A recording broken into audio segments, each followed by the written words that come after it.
So just a little housekeeping before we get started. The session is being recorded because we want to share the good nuggets and all the messages and celebration that we'll have today with others after the event. The duration is 2 hours, and that includes your questions. We're asking that as you join, that you remain muted so that we can minimize interruptions. If you have a question, when prompted, you can unmute so that we can hear you. And if you are feeling very engaging and you're not shy, please, would love to see you. So turn on your camera. And you can always submit your questions via the chat if you are not able or would prefer not to ask your question directly on screen. So with that said, Girls in ICT Day is celebrated annually the last Thursday in each month. And so today, for the 2022 theme, it's access and safety. And that is creating awareness about the dangers that lurk online and providing you with practical guidance in terms of how you can mitigate against some of those risks. So I have the pleasure of hosting some amazing young ladies.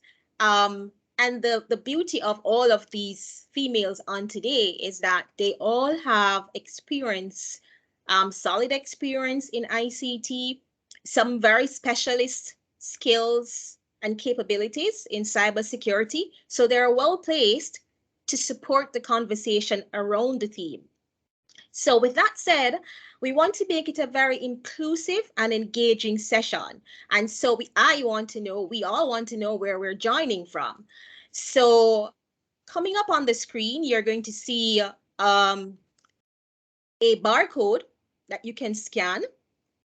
So just in case we have persons who don't know how to do this, you turn on the camera on your mobile device. You scan the once it's focused on it, you click on the little yellow that says the Slido and you go straight to it. It will take you in. And then you just enter where you're joining from, the country, or alternately, you can go to Slido and just put in the code 32059 and it will pop up where you're joining from. So Chris, if we could just go to the Slido screen so that we can have an appreciation for where our guests are joining us from today.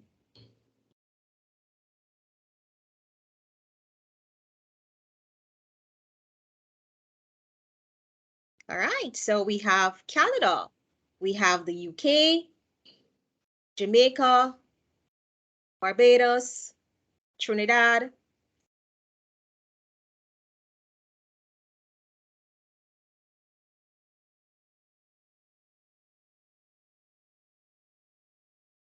So again, for those that are just joining, you can scan the barcode and just let us know where you're joining us from today.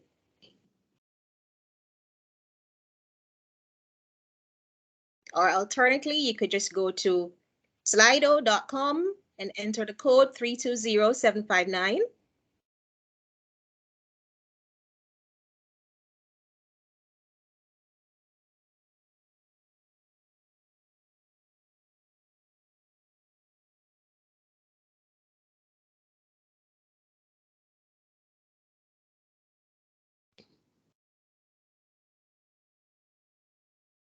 Okay. Awesome.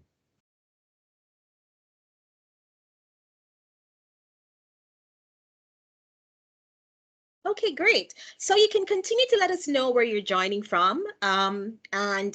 We welcome everyone. So for those in the UK, it's good afternoon. And for those of us that are in the Caribbean, it's good morning.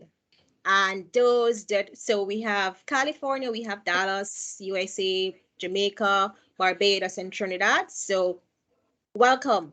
We have a really nice mix, global. This is a global call. So we really do welcome everybody that's joining wherever you are in the world today.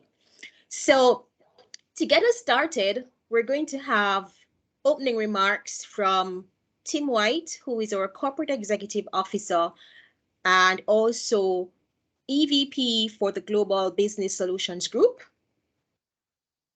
And our keynote today is Marilise de Villiers Basson. And Marilise is going to talk to us about how we could find our roar, finding our superpowers. So hopefully by the time you leave this session, you will have figured out how to find those superpowers that you can continue to use. And we have Leslie Miller, and Leslie is the CIO for General Accident Insurance. And Leslie is going to talk about her journey in ICT, breaking barriers, as it says. And then we will move to the conversation in cybersecurity, and that's going to be led by Yannick Barrett.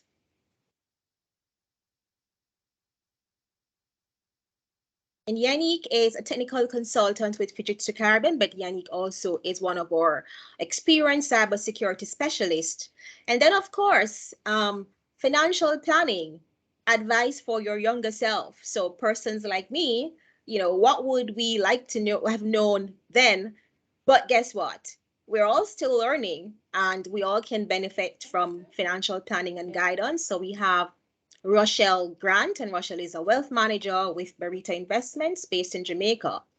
And closing remarks will come from Catherine Ellis. Kathy, as we affectionately call her at Fujitsu, is head of service delivery for Fujitsu Caribbean.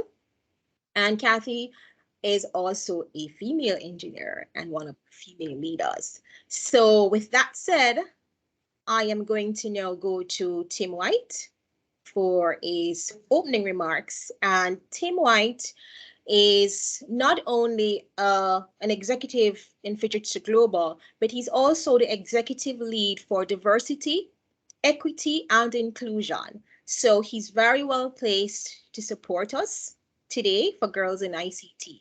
So let's hear from Tim.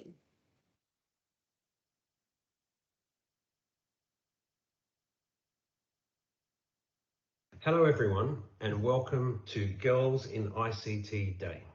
I really hope you have a great day, and through this day you see the opportunities that the world of ICT can bring to you globally, but also how we can contribute to society together. My name is Tim White and I am a Corporate Executive Officer and Executive Vice President for Fujitsu globally. At Fujitsu, our purpose is to make the world more sustainable by building trust in society through innovation. Now, there's two key words, I think, in that statement. The first one is trust, and the last one is innovation. Without diversity, we cannot innovate. We need diverse thinking in order to get the best out of our people and the best in terms of how we can contribute to society. This diverse environment that I talk about builds trust for people. In my role as the executive sponsor at Fujitsu, as a part of our Sustainability Management Committee responsible for diversity, equity and inclusion, I'm very, very proud and very, very active in supporting our diverse vision and the activities that we do every day. The central message of the environment is everyone should be able to completely themselves, and our catchphrase is completely you. We recognize being and being diverse, empowered within our organization, part of everything that our vision is to be a responsible business that reflects the diversity of our world. We build an inclusive and equitable culture where everyone belongs and can be completely themselves. I'm very proud of these statements and I'm very proud of the teams that I work with every day in delivering this.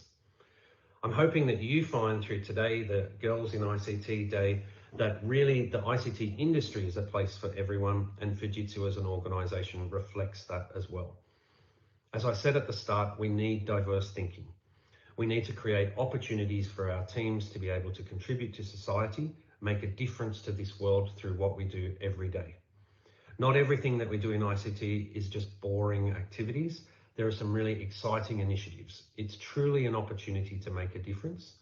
It's truly an opportunity to be able to develop and use skills which can contribute to our customers, and through our customers co-creating with us, we can make a difference to the world. So I hope you have a great day. Thank you very much for your time. I'm so sorry that I'm unable to be there in person, but hopefully this video helps as well. Have a great day.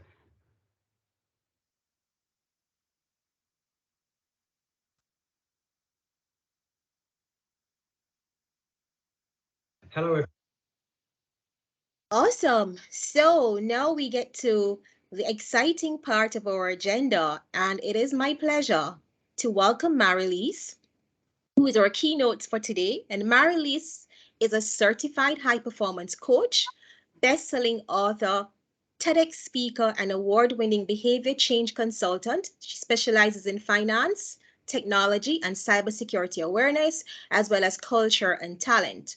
She's a podcast host, international keynote speaker, and a regular podcast guest.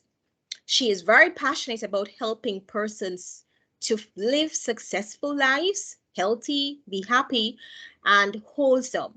And so she has come up with a concept called ROAR, which is helping you to find your superpowers. So with that said, I'm going to hand over to Marilise, who I'm sure is quite capable of telling us a little bit more about her, but I'm sure you are here because you want to find your roar. So with that said, let me turn over to Marilise. Marilise, welcome.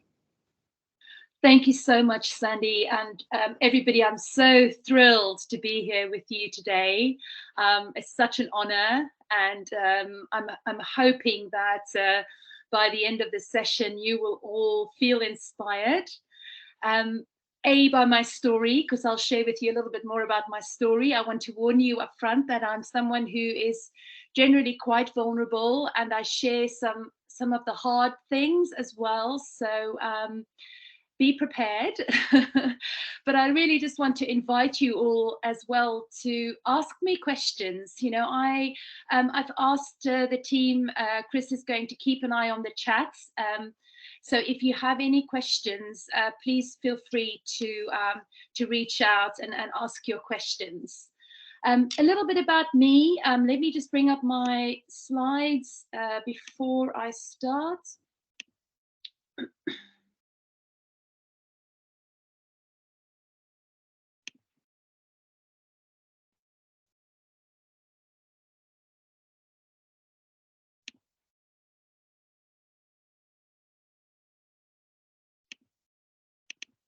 Apologies, it's just taking a little while.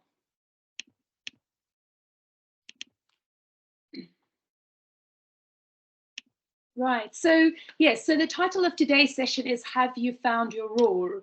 And as Sandy said, I'm in the cybersecurity industry, so I work as a coach and I work as a consultant, and I work with all people-related aspects of cybersecurity. So everything to do with how we actually turning people into our strongest defense against those bad guys that are attacking our organizations every day. But my journey didn't start there. So I started life as a chartered accountant in a global consulting firm in PwC, and that was over 20 years ago.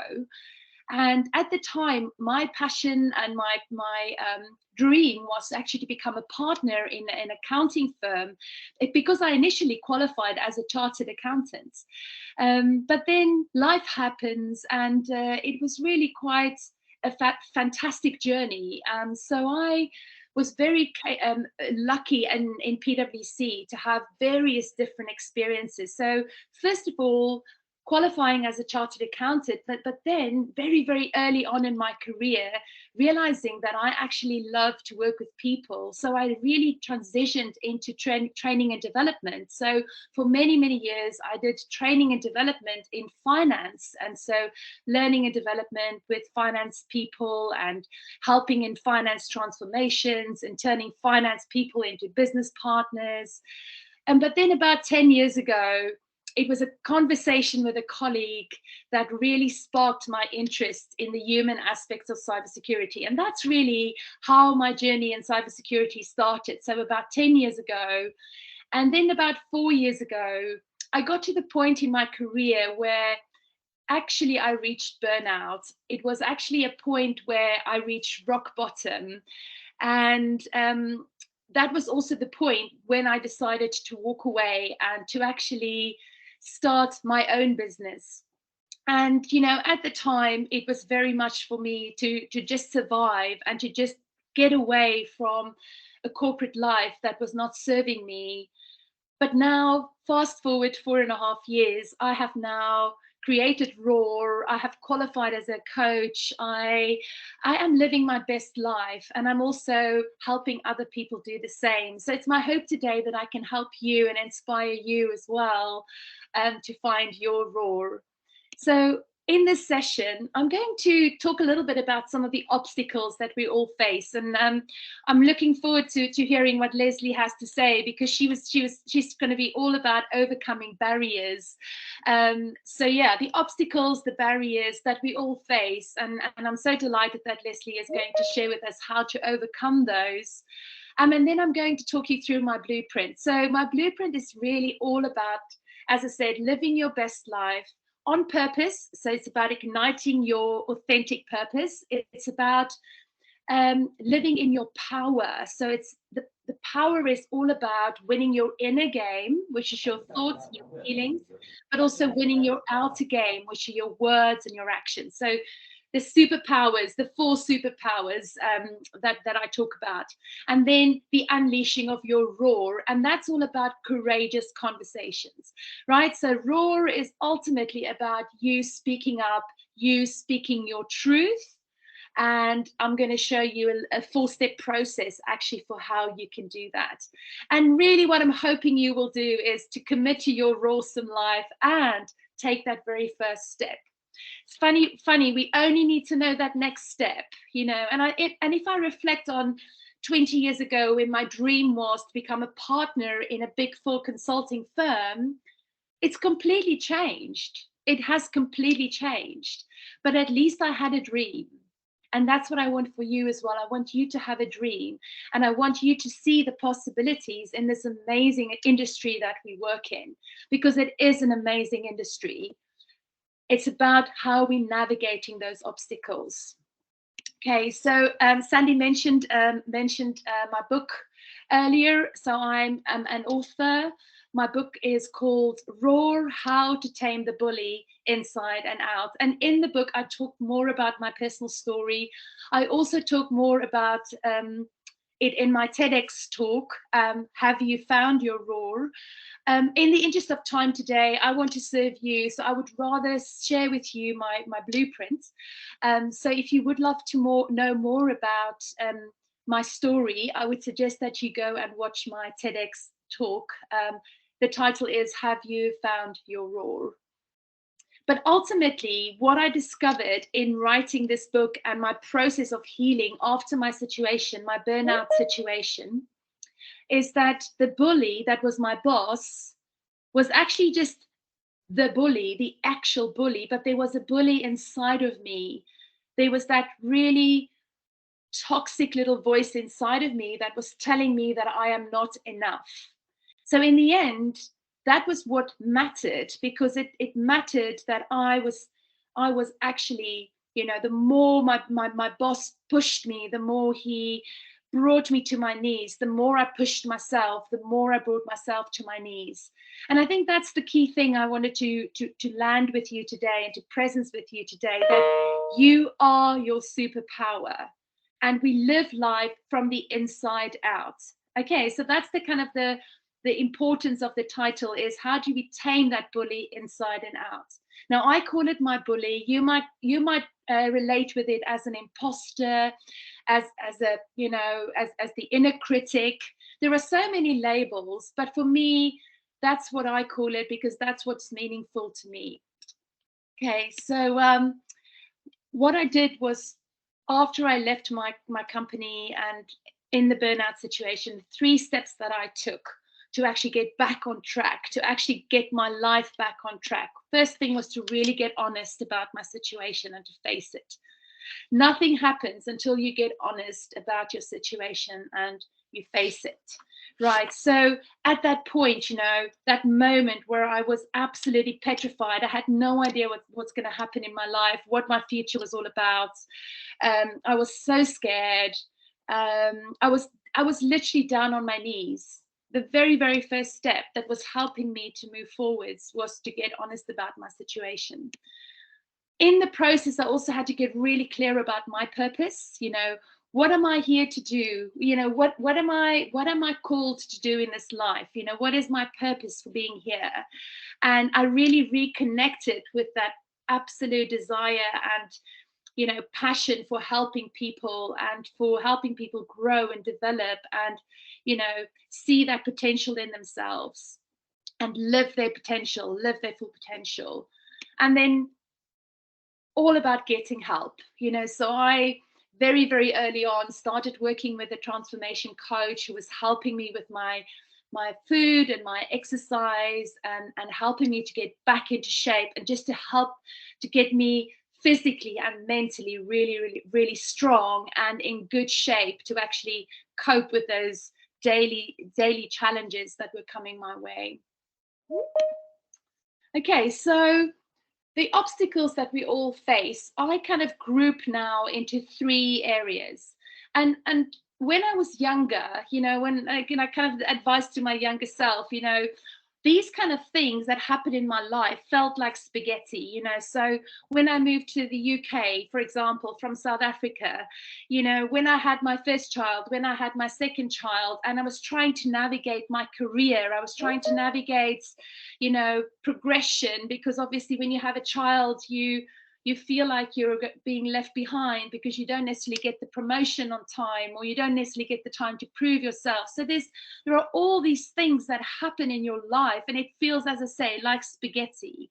And with the benefit of hindsight and now knowing, I can actually categorize and group those things, those barriers, those obstacles into 3 things, right? So the first one is really around society, then environment, and then personal, right? So society, and this is just the kind of the society that we work in. And if we think about our theme, for today around safety and security, it is so important that we recognize that the reason why we still have a problem in this industry is just because women just don't necessarily see themselves in these industries. They don't, I see so often girls saying, oh, I'm not good at maths, maths is for boys. It's all these labels that we put on things and all these limitations.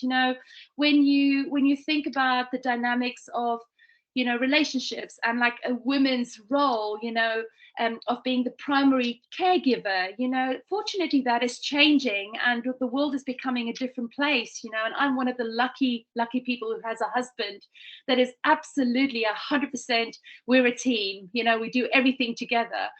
But there are so many labels that society place and expectations that society place on the role of women that we really have to break. We have to break those barriers, right? But what I want to kind of you to recognize here is that things that are happening in society is kind of beyond your control, right? Things that are happening in the environment. Let's say you're working in an organization where the culture is not great, you can't change that culture, but you have to navigate that culture. The thing that I want to really focus on here is your personal power, is that sort of, the personal power that you have to navigate obstacles, okay? So the obstacles can be the limiting voice in your head and you telling yourself, for example, that you are not good enough. But when you're able to change that conversation with yourself, when you're able to have a more empowering conversation with yourself, then you become your own superpower. And that's what it's all about. That is what Roar is all about. And absolutely, I want each and every one of you to see today how you are extremely powerful. You have all the power inside you to make all your wildest dreams come true. And I passionately believe that. And I want to really, really land that with you and you to believe that as well. Okay, but there is this power paradox. And it is the difference between what you believe is possible and your potential. You know, you are really an infinite being, and you have amazing, amazing potential. But it's that little voice inside which make you doubt yourself and which make you think, oh, I'm not enough, I'm not worthy. And it makes you small.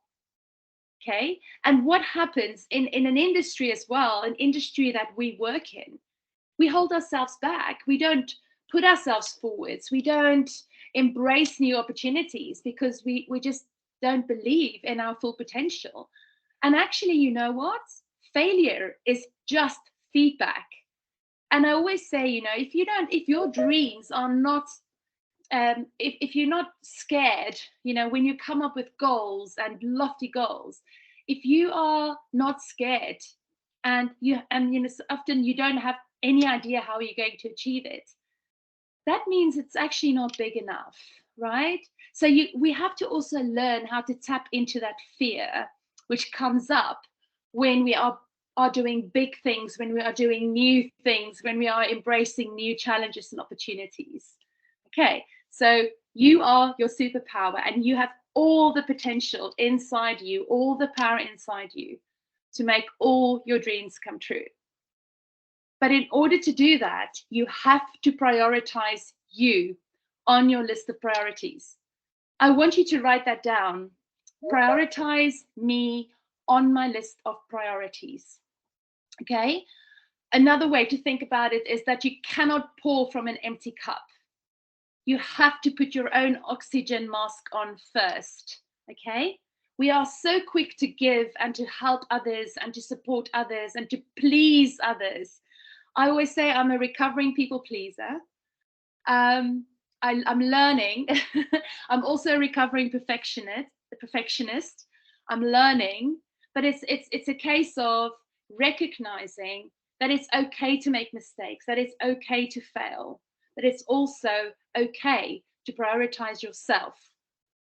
Okay, because in order for you to be the best version of you, you have got to put your own oxygen mask on first.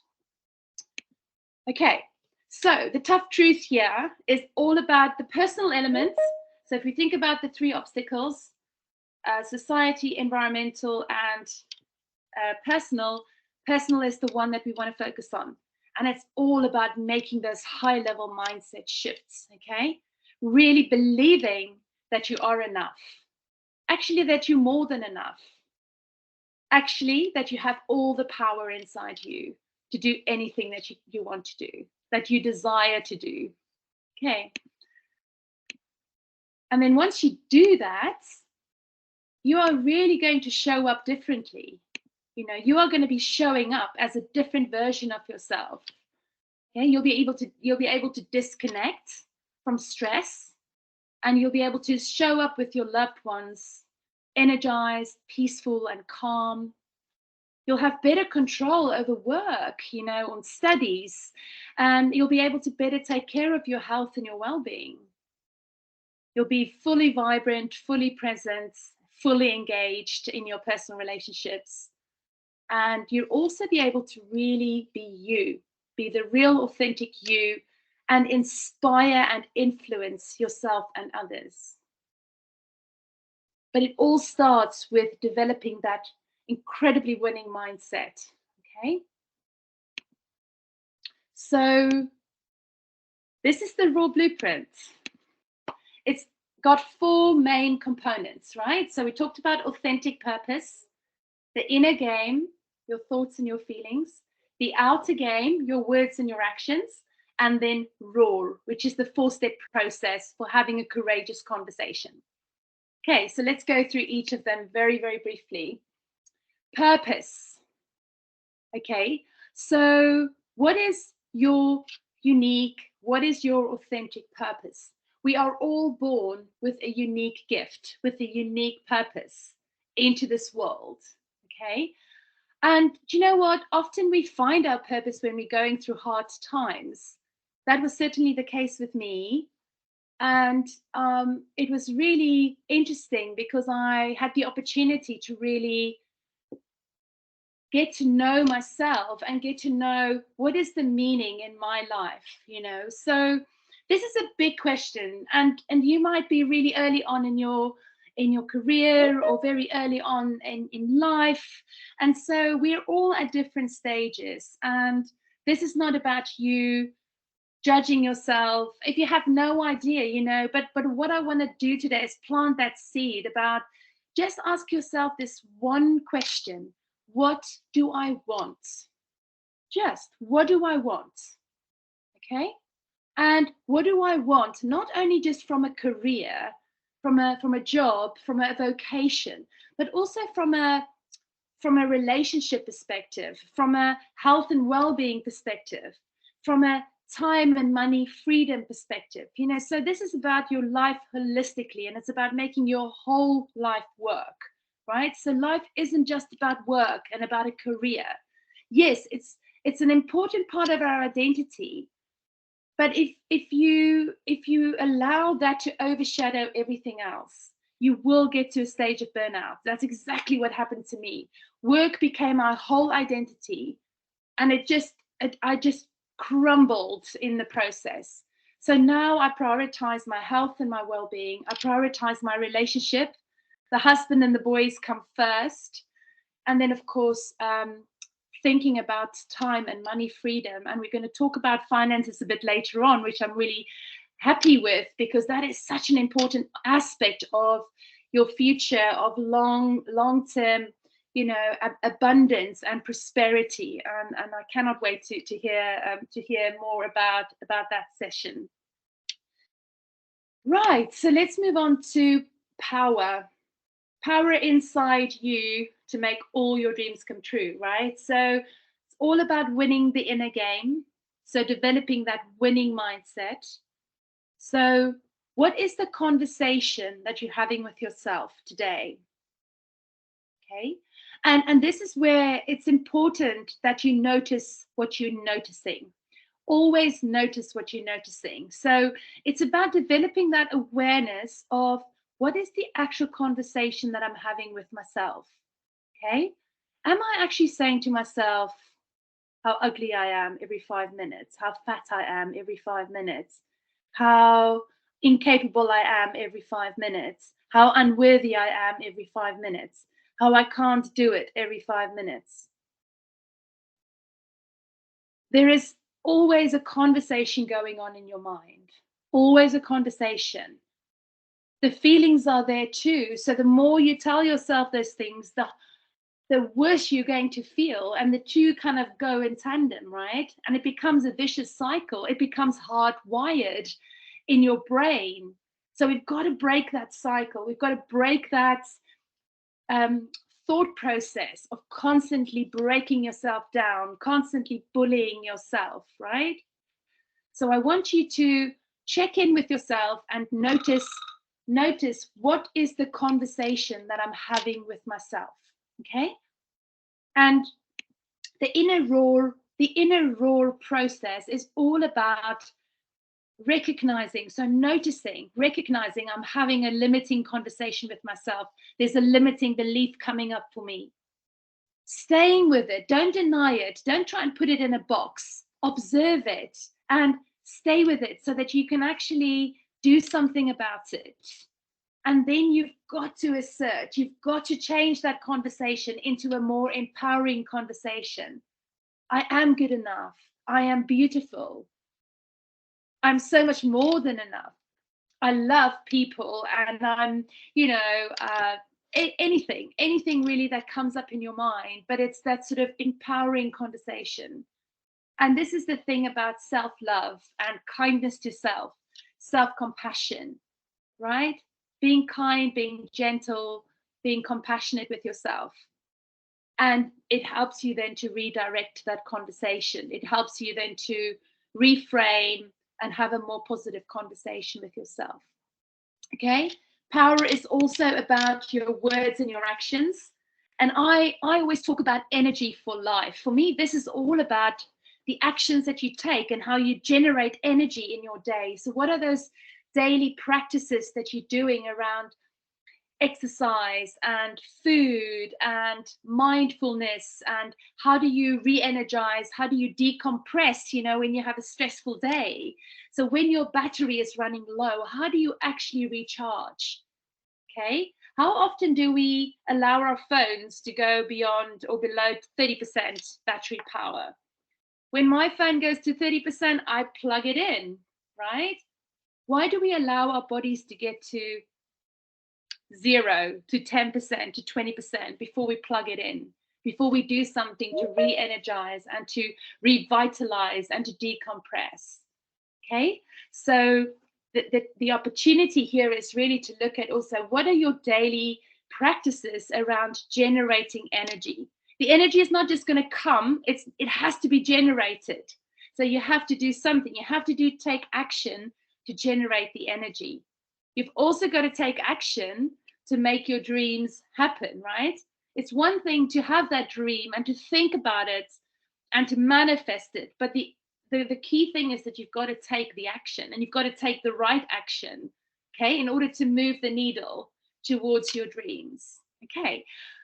But if you start getting these things right, you become extremely powerful, and you become in charge. You get in charge, in control, you in the driving seat, I should say, of your life. And that's where we want you, absolutely in the driving seat, thinking forwards, not living in the past, thinking ahead in terms of your best life, in terms of what is it I would absolutely love, what do I want, what would I love?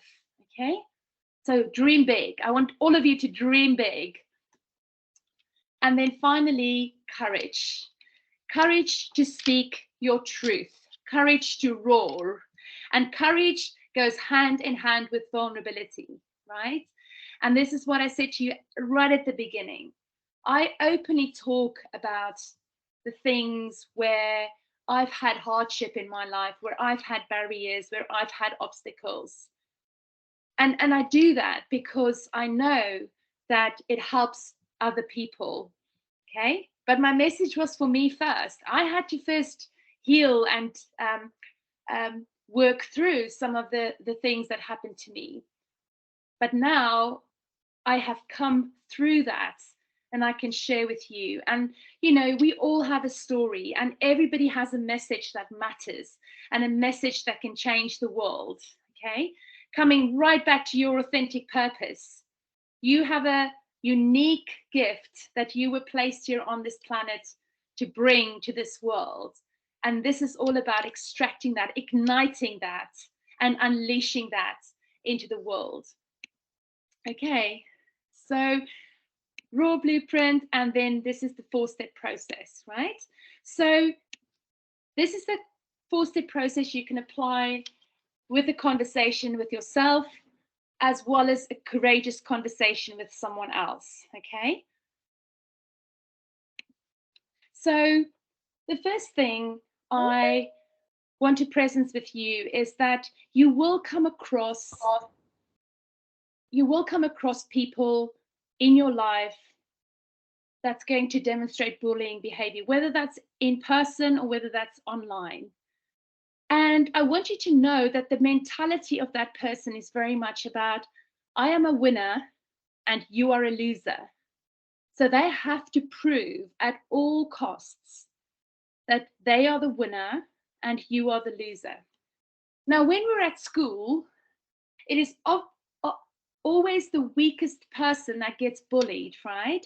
But when you're in the workplace, it's actually the highest performers that gets targeted. And this was something that I was so surprised to learn, because actually I realized that the reason I was bullied by my boss is because I was a threat to him, because I was the highest performer in his team.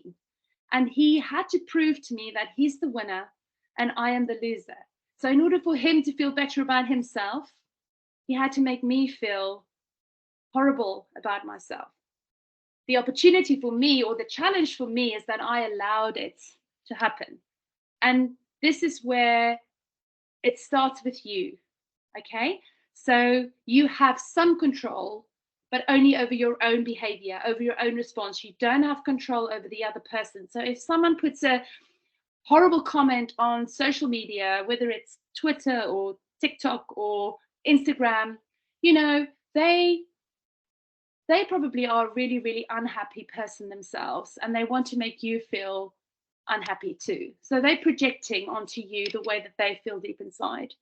Okay, very important. And this is where I then talk about narcissism. Simply put, narcissism is a desire to feel special, right? So we all have that desire to feel special, right? And there is such a thing as healthy narcissism. So if you look at that scale right in the middle, it's actually, you know, where we have to operate, because let's face it, right? We want everybody to maximize the use of social media, to build that network, to build that personal brand, to build your portfolio in order to thrive in this digital world.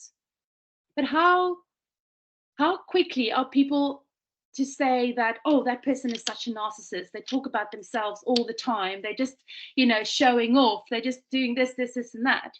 So there is a way to do this, but it has to be in a way which is where you've got self-love, you've got compassion, you've got confidence, but you're finding that really delicate balance. So you're not allowing the ego to get in the way. This is work that comes from your heart, and this is you showing up authentically, right? So if you look at 5, if you kind of overlay the raw blueprints, you think about someone that's living their authentic purpose, someone that's living in their power, and someone that's speaking their truth. For me, is the representation of a healthy narcissist, okay? The term narcissist doesn't sit well. I can feel it. It doesn't sit well with many of you, because it is a term that gets thrown around so much and it's lost its meaning. But I want to presence this with you because I want you to think about this differently. I want you to think about, what do we actually have in common with each other, as opposed to focusing on the differences, okay? So where you want to find yourself is kind of in that middle space, okay? And we will find ourselves many times during the day subtly moving to the left or subtly moving to the right. But the key is to course correct, to get back to the middle, okay? And that's where you've got to check in with yourself. You've got to notice what you're noticing. Always notice what you're noticing. And you've got to be aware of the conversation that you're having with yourself. Okay.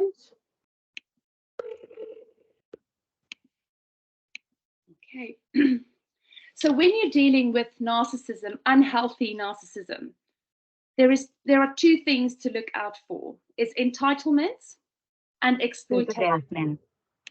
If not available, record your message up.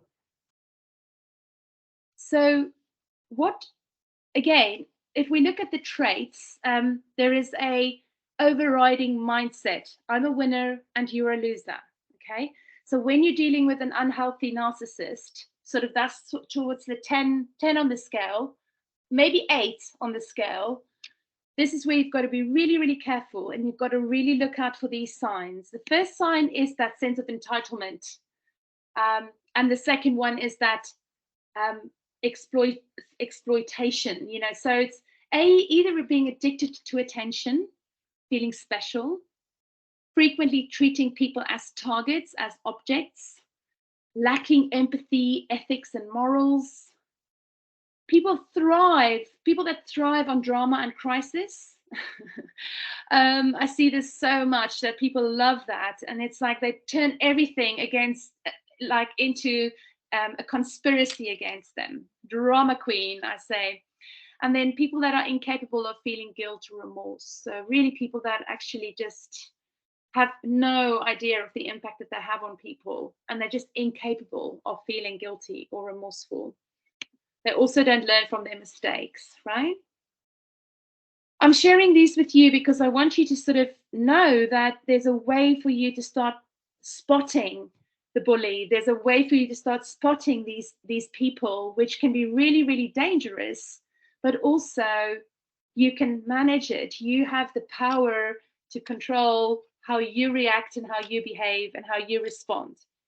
You cannot control their behavior and their response, and that's what makes it so hard, especially when someone trolls you on social media, because you have no way to control that person's behavior. Okay, and this is what makes this such a hard subject to talk about, but also to do something about. Okay, so you can see there, destructive, short-term relationships, dismissing people who are not loyal. That's what my bully did. He actually demoted me in the boardroom in front of my entire team, because I think he felt that I was not loyal to him anymore. Yeah, it's just crazy things that these people get up to. And you know what's interesting as well? There is a statistic that says that 1 in 20 people are potentially on that extreme end of the scale, so 8+. So you will deal with people.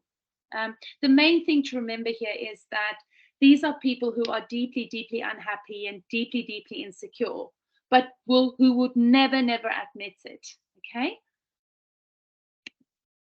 So when interacting with these people, or with anybody, with any interaction, to be fair, I want you to think about having an I'm okay, you're okay mindset.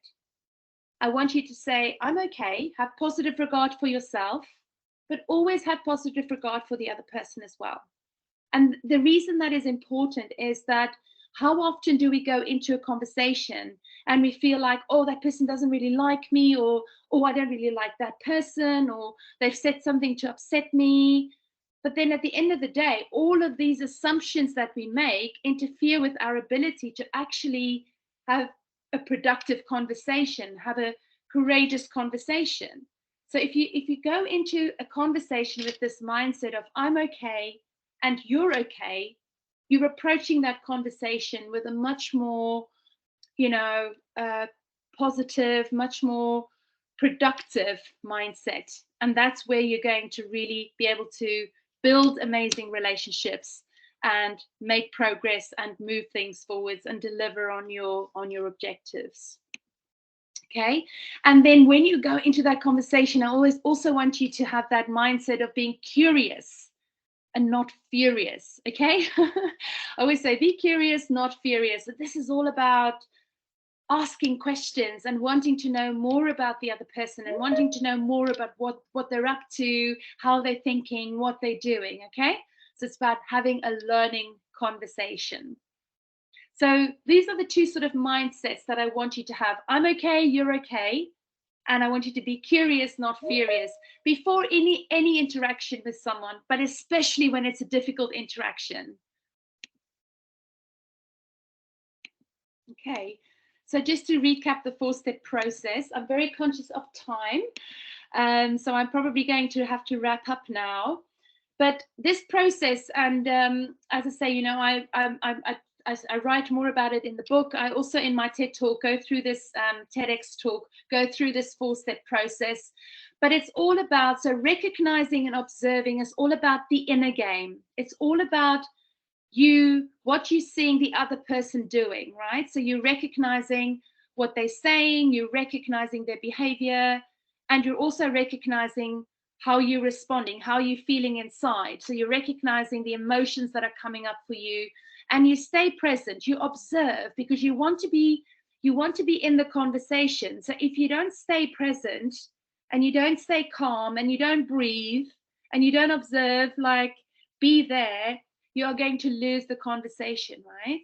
And then of course, when you respond, it's important to be assertive in your response. And I think what often happens is, especially as women, we think we must have an answer. We must be able to answer the question with a perfect answer. And the thing that I've learned over the years is that, you can ask a question back. You don't have to know the answers. And if it's a person that, is embarrassing you, or is rude, or is doing something really weird, you can challenge them. You can be assertive. Why do we make ourselves small? Why do we freeze? And that's really what my work is all about, is getting us to really step out and be powerful in speaking up and being assertive and saying how we feel, but also in a way which is really empowering and really uplifting. Again, and it's all about redirecting the conversation, moving the conversation to a productive outcome, to a win-win outcome for everybody, okay? So we forget about the individuals. It's not about you, it's not about me. Often it's not personal, but it's about achieving mutual goals and objectives, and let's work towards that, okay? And then I just want to leave you with a final thought message, and it's from one of my favorite South African bands, Mango Groove. I'm giving away my age here. It's called Bang the Drum, but you can dream it, you can be it, you just have to believe it as well. Thank you, everyone.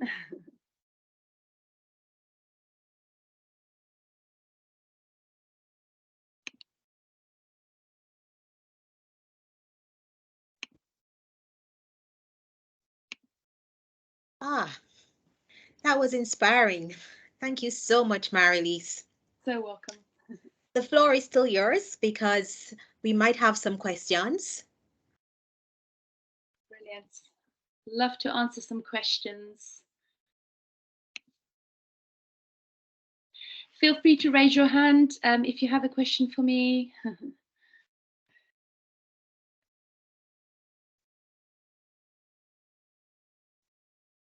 So we're getting some comments. We're getting thank you for sharing. Very inspiring. I thought so too. Thank you. Marilise, maybe you can, well, because we want to give away some books. So Marilise will ask questions, or whatever mechanism you feel is good for you to get what you want to hear, so that you can award the books. Would be good. Hey, Marilise, can you hear me? I can, yes. Okay, so this is coming back from an experience I had in the past. How do you deal with a narcissistic boss? Do you recommend just reporting the person when they're probably not acting in the best interest of staff, or because I found that this person was they kind of seized power in a sense. They had special relationships with HR and different executive personnel, and it was kind of difficult to get certain points across. So what would your suggestions be to deal with a narcissistic boss who is quite powerful? Yeah. So it's always a power game for them. It's always a power game, and they make it extremely hard for anybody to maneuver. So they kind of they've got their claws into all the areas where they know, or they think, people can catch them out. So often it was the case with me as well. My boss had HR in his pocket, so I couldn't really go and speak to HR about my situation. So it's a very, very difficult question to answer, because it's going to be different by situation.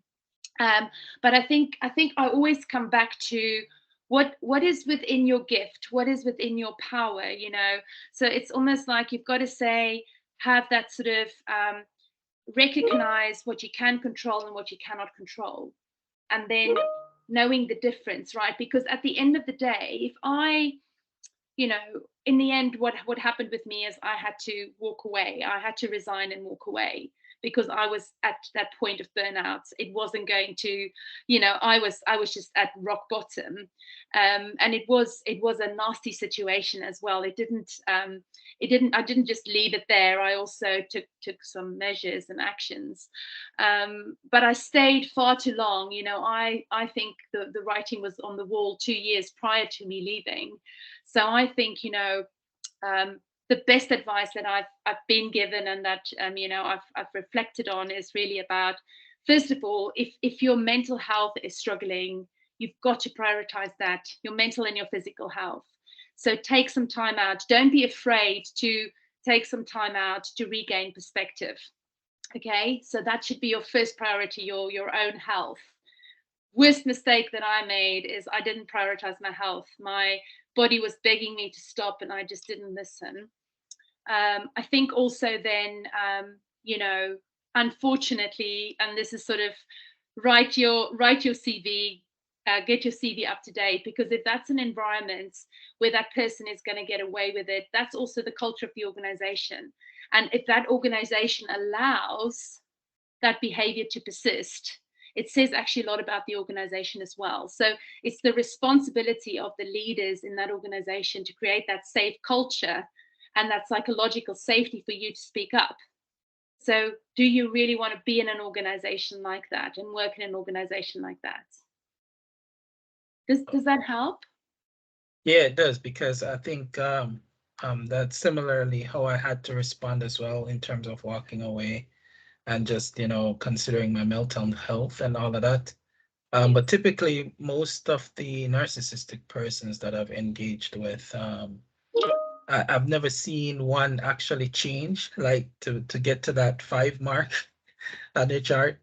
So it's typically me just trying to assert myself, and it usually just ends with agreeing to disagree and just going my own way. So I'm just looking forward to maybe seeing a narcissistic person kind of realizing their actions and being able to correct that. That's something I'm yet to see, basically. And you know what, I agree with you. They don't, and this is the whole point. It's to not, don't expect that. It's not going to happen. Just let go of that, desire to want to see a narcissistic person change, because just they will never acknowledge. I mean, if they're a true narcissist and in a sort of 8+ on the scale, they will never admit how they are part of the problem. And they will turn situations against us. And until the organization does, so in my case, fortunately, the organization did something about that after I left, so that he left as well, because obviously other people were impacted too. So there was a good outcome for me, but he's still not he's not changing, right? So the person's not going to change. So it's the responsibility of the organization to do something about it, because the individual is incapable of changing. And it is about the organization and the leadership in the organization doing the right thing. But what often happens is these, and I call them brilliant jerks, they're actually have such powerful positions in the organization, and they're probably also very, financially very lucrative for these organizations, because they bring in lots of money, So it's really, I think I have seen organizations that do the right thing, but I've also seen, unfortunately, many more organizations that just turn a blind eye, as you say. Okay. All right. Thanks much. You're welcome. You're so welcome. Anika, do you want to ask your question directly, or would you like me to read it from the chat? You can go ahead and read it from the chat, thanks. Okay, so Anika's question: your story sounded like you were speaking of my story and the things that I'm struggling with. How difficult was it for you to overcome the issue to get to the place where you are today? Thank you so much for sharing, Anika. I really appreciate that. It's still a journey. I haven't fixed everything. Like, I still work on it daily, and I am learning. I think my biggest learning is to learn to be kinder to myself, and it's a daily practice now, where I really think about my compassion to myself, that I'm actually inviting that self-care and that self-love into my world, into my day, every single day. But it's something that I have to do still every day. I mean, when I prepared for my TEDx talk last year, I was still very much going through some trauma from my childhood. I was sexually abused as an 8-year-old, and I then I actually exposed the man who did it to myself and actually my sister, our neighbor, who was an elderly man who was like a grandfather. My parents trusted him. And it was only really last year, when I was preparing for my TEDx talk, and I talk about this in my TEDx, where I actually, healed with some of that trauma, from some of that trauma. And so I know there's still lots and lots and lots of things that I've got to work through, but I think it's what's changed for me about 4 years ago is realizing how important it is to connect with that authentic purpose. So you may have no idea today what your authentic purpose is, but it's important that you start asking the right questions. So don't try and put a time frame on this. Don't think it's going to take a year or 2 or 3 or 5 or 10 to fix, right? It's a lifelong thing, and there's always a next level. The key thing I want you to do and start doing from today is to start asking better questions. And a good question to start with is, what would I love? Think about your life and think about yourself 3 years from now and think about, what would I love? What would I love in the area of my vocation, of my career? What would I love in the area of my love and relationships? What would I love in the area of my health and my wellness? And what would I love in the area of my time and money freedom? And if you can start living into that, I promise you, you're going to start moving forward step by step by step. Because that's the other thing. You only need to know the next step, right? You don't need to know the whole answer. You just need to know the next step.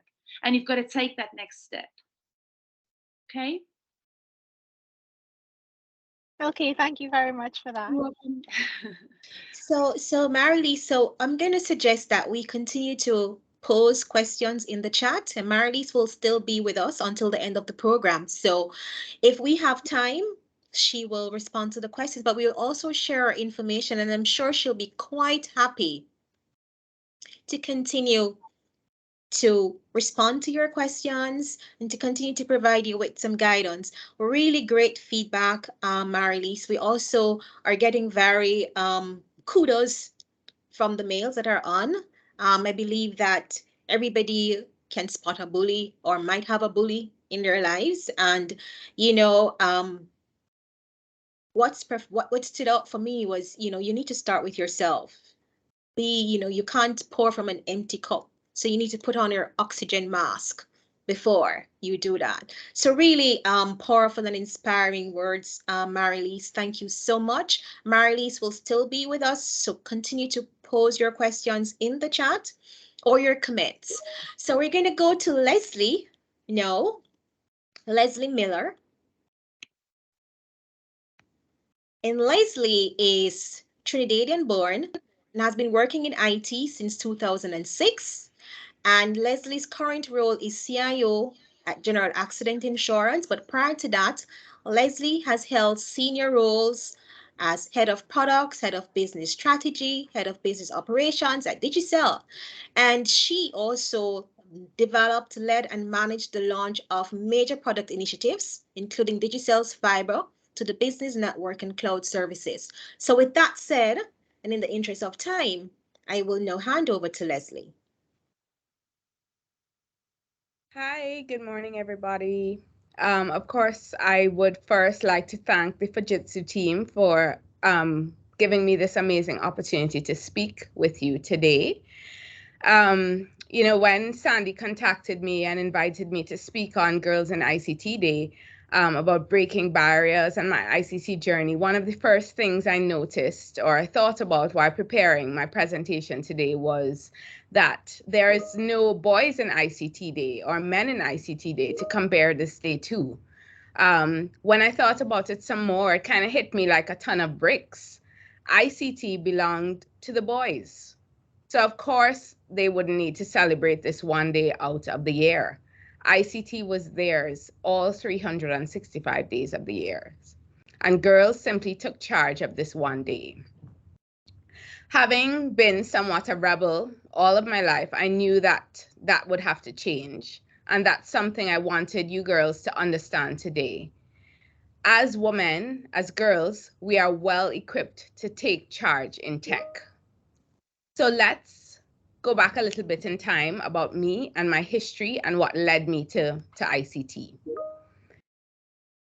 As Sandy alluded to, I'm originally from Trinidad. I grew up with my parents and my sisters, and my parents always worked really hard to give us a good life growing up. I remember, my parents always said that they were responsible for us academically until we got our first degree. And so with that, I pretty much had a platform to be anything I wanted to be and do pretty much anything. Academics were, of course, very important in my family. My parents always encouraged us to focus on the sciences. But even then, from high school, I had a keen interest in computers. I moved to Jamaica for university to do my first degree at UTech in information technology. And I guess that is probably where my love for technology was solidified. I remember my days in university. My class was actually the first boys club that I was in. And from then at the time I made up a fraction of the class that was female. And that was one of my main motivators, even then, beating the boys. I worked hard and graduated from UTech in 2006 and landed my first job right here at General Accident Insurance. I started out in the IT department as the MIS administrator doing reports. But the stereotype kind of hung over me. I always got the question, girls don't do technology. How come you're in IT?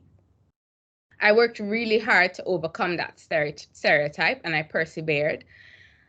I was quickly promoted to assistant IT manager at General Accident, and some years later, with hard work, a further promotion to IT manager.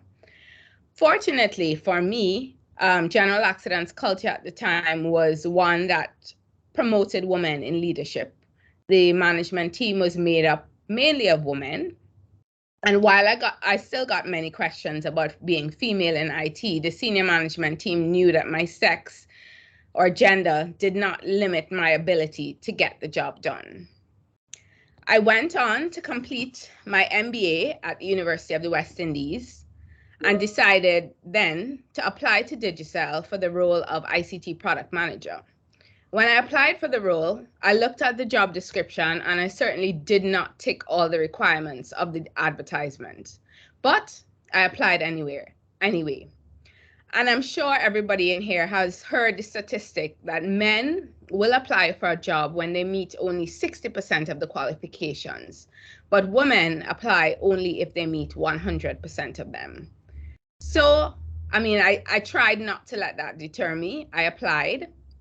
Often as women, we second guess our ability. And in my case, I got an interview. My interview went well, and I was offered a position at Digicel. I resigned from General Accident, and based on my level, I actually had a 3-month notice period. But guess what? During my notice period, I found out that I was pregnant. I was worried. Should I rescind my acceptance of this job? I didn't know what to do, but I was determined to not let my decision to have children delay or affect my career progression. I contacted my hiring manager at Digicel, met him for coffee, and shared my news. He responded, to my surprise, with the biggest congratulations and allayed any fear I had at the time that this would change anything with my job. I started the role of ICT product manager at Digicel 3 months pregnant. At this stage of my career, I was now again a part of the boys club. I became the only woman on a leadership team of 6 males. With a young family, I often felt that I seemed to have the responsibilities of homemaking that the men on my team didn't have. And that's where my ever important village came into play. I've learned throughout my career the importance of having a village in my life. Both my husband and I have always had demanding jobs, and with young children, we have family and friends to lean on who help pick up the slack when we can't. My village gave me the opportunity to continue to excel and not be distracted while at work. I spent almost 6-7 years at that organization, starting out as ICT product manager and moving through senior roles like head of product management, head of business strategy, and head of commercial operations. I worked hard to ensure that my contribution was taken just as seriously as any man It was easy to be overlooked or talked over in meetings, or to be considered the note taker in a meeting when you're the only female. But what I believe set me apart was my ability to be bold, to stand my ground, and to be firm in my opinions. Women in leadership roles often are viewed as aggressive. I've found that as women, we often must work harder than men to be heard and to be taken seriously. Men appear to gain more respect automatically with their given title, whereas women with the same title often must fight or be pushed to prove themselves to garner that same respect. Despite this, as we seek to advance our careers, it is important to strike a balance between aggression and being mindful to have a positive effect on others. It is important to not intentionally or accidentally create roadkill of other women along the way. As the saying goes, be careful of who you burn on the way up, as you might see them again on the way down. Most importantly, though, I still always tried very hard to find work-life balance. I am big on my family, so I try to always prioritize my family time, and I urge you to always make time for yourself and your families as your careers expand. One of the other barriers I think that blocks women from leadership positions is the unfair stereotype that we can be overly emotional. Like a lot of women in the workplace, I quickly became aware of this bias and always made a conscious effort to not give anyone the chance to label me as such. I wasn't always successful at this, but that's something that I would say I've actively worked on and get better at daily. I am a work in progress. After spending almost 7 years at Digicel, I was approached to come back to General Accident as Chief Information Officer to develop and execute their digital strategy. The opportunity scared me. This was big. I asked myself, could I do it? Was this the right move? What if I failed? Imposter syndrome reared its ugly head. But everyone again in my village assured me that I could do it. I leaned on the advice of those I trusted to help me make that big decision. And that's another bit of advice I can offer you today. Throughout your career, find that person or group of people who you can lean on for advice. Those who will be honest with you and those who have your best interests at heart. And their honesty may not necessarily always tie into what you feel is right, but listen to them. It may be a friend, a family member, or even a mentor, but the presence of that sounding board is important to have as you move in your career. So I started General Accident, and personally, I don't like to fail. I vowed that I was not going to fail at this job, despite all the fears that I had. I leaped into the opportunity as CIO for the largest general insurance company in Jamaica, with the mindset that I would learn as much as I could, be as impactful as I could, and be the best at this job. And I encourage you to put in the work, make the sacrifices, grab the opportunities that come your way with two hands. Don't doubt yourself. You are just as good or better than anyone else vying for the same role. We can all accept that technology, yes, is in fact a male-dominated industry. But for me, that's what makes it exciting as a female. Although at times intimidating, we are able to break down barriers and glass ceilings. And we must remember that we're making life in tech easier for the girls that come after us. It goes without saying that as women, we can obtain any qualification that men can. But as women, we also have so many strengths that cannot be compared or cannot be measured by our degrees. Skills like connecting, building relationships, leading teams, and multitasking. As women, we have the advantage of using our emotional intelligence to motivate and engage our teams and get the most out of them. We have the opportunity as women to set ourselves apart from the pack. As an ever evolving field in technology, you have to be creative, you have to be innovative, detail oriented, quick on your feet, flexible, dedicated, and admittedly, sometimes a little bit crazy to survive, or better yet, excel. You have to always be willing to go the extra mile, to work late, to teach yourself, and think ahead or outside of any box. You have to be self-motivated and willing to work on your own initiative. You also sometimes have to be a little competitive, always striving to be the best and prove that you're just as good or even better than everyone else. And guess what else? It doesn't even matter anymore if you're male, female, boy, girl. ICT has become far more than a left brain versus right brain discussion these days. In this increasingly digital age, we must be able to see technology and innovation as achievable and viable career paths.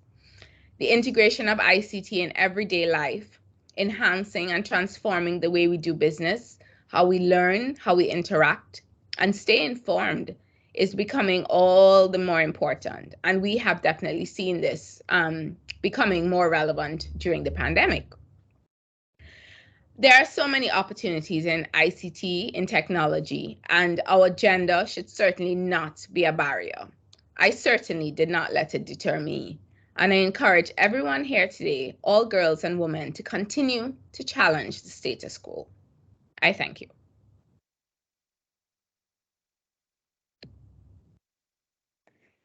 Oh, Leslie, thank you. That was quite inspiring as well. Do we have any questions for Leslie? There's a hand up. Carito, is that it? It's Coretta.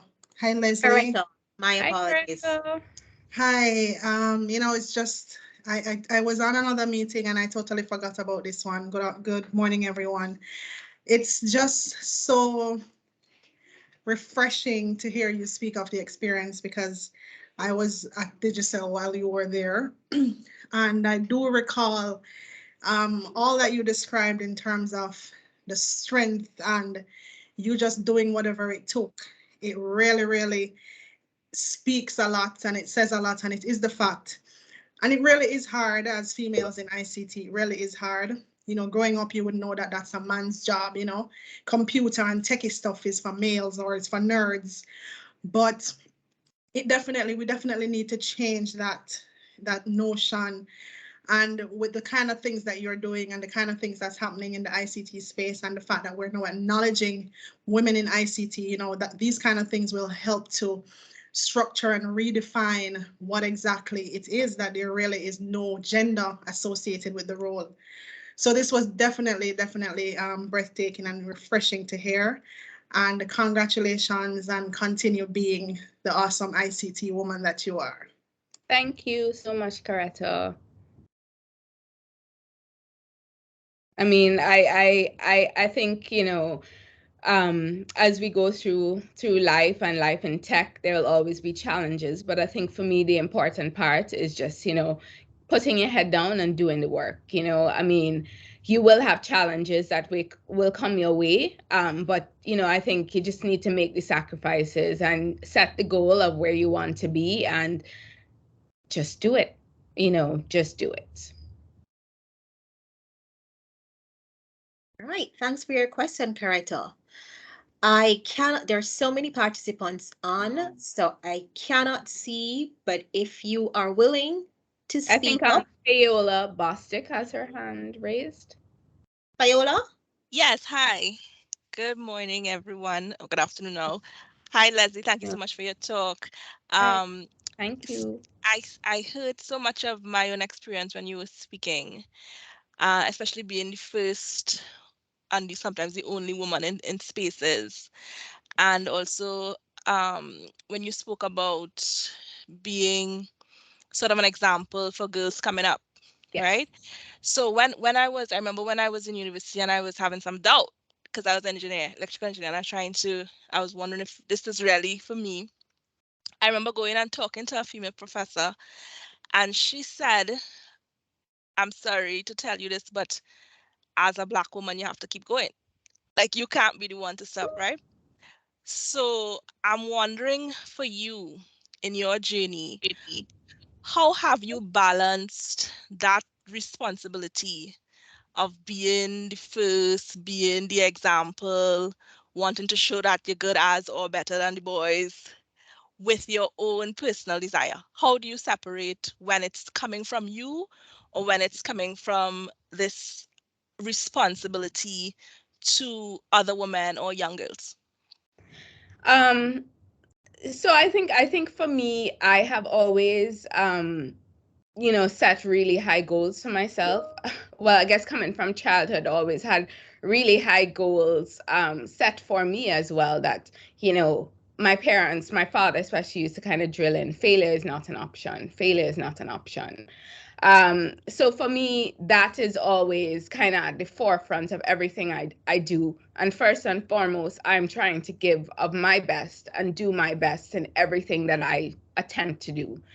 And that's one of the things that, if somebody asks me to do something and I commit to doing something, even in terms of deadlines and sticking to deadlines, if you ask me to do something, I commit to doing it by a particular time, I can guarantee you it's going to be done. So I think for me, it was more of sticking to my personal standards, my personal goals, achieving those things. And then, of course, yeah, I have these bigger shoes to fill of, being this only woman, being the only woman in a room. And I think for me, fortunately enough, I guess I said I would have been lucky enough to work in, two organizations that, kind of always propelled women forward and pushed women and were open to breaking those kind of gender stereotypes. So while, yes, I may have had challenges as a woman, I think my innate or personal desire to do well helped me to push past that. I hope that answers your question. Yes, thank you. You're welcome. All right. Thanks, Viola, for your question. Thanks, Coretta. Please continue to post in the chat. We can still continue the conversation even after today. So please do not limit yourselves. Leslie, do you have any questions for attendees? So I know you guys, we have some books to give away, right, Sandra? So I have two questions that are gonna go way back to my first degree. So these are core tech questions that hopefully somebody in the room can answer. Easy questions. So I'm gonna ask, and I guess Sandra, you guys are monitoring for like the first person who raises their hand. Chris? Is it correctly? Yes. It's more kind of like a trivia question. All right. All right. Okay. So I am going to ask, what is the name of the first operating system designed by Microsoft?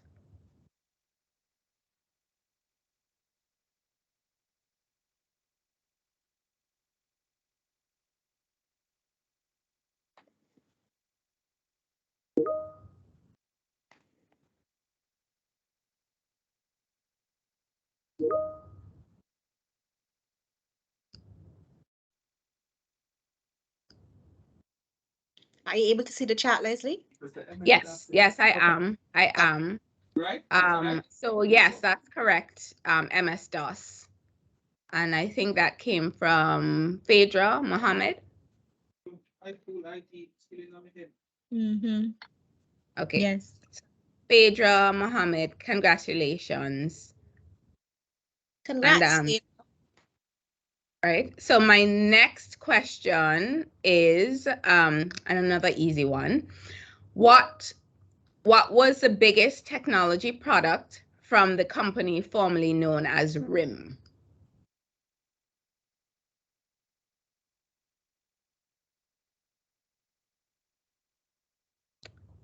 And I see the correct answer from Jose Baires. I hope I pronounced that correctly. And that was the BlackBerry. And I think Onika and Jose actually typed the same time, so I think we might have a tie. Oh, so, okay. All right. So we have a tie. Yeah. Jose and Okay. Onika. Okay. So that's it for my 2 questions. All right. Thanks again, Leslie. Quite inspiring. So, Yannick and Jessica, I hope you're getting ready. We're going to now move to a conversation in cybersecurity, where we hope that you will continue to remain, because we're going to talk about the dangers that lurk online, access and safety. And this conversation is going to be led by Yannick Barrett, our technical consultant for enterprise and cybersecurity here at Fujitsu. So let me turn over to Yannick and Jess now.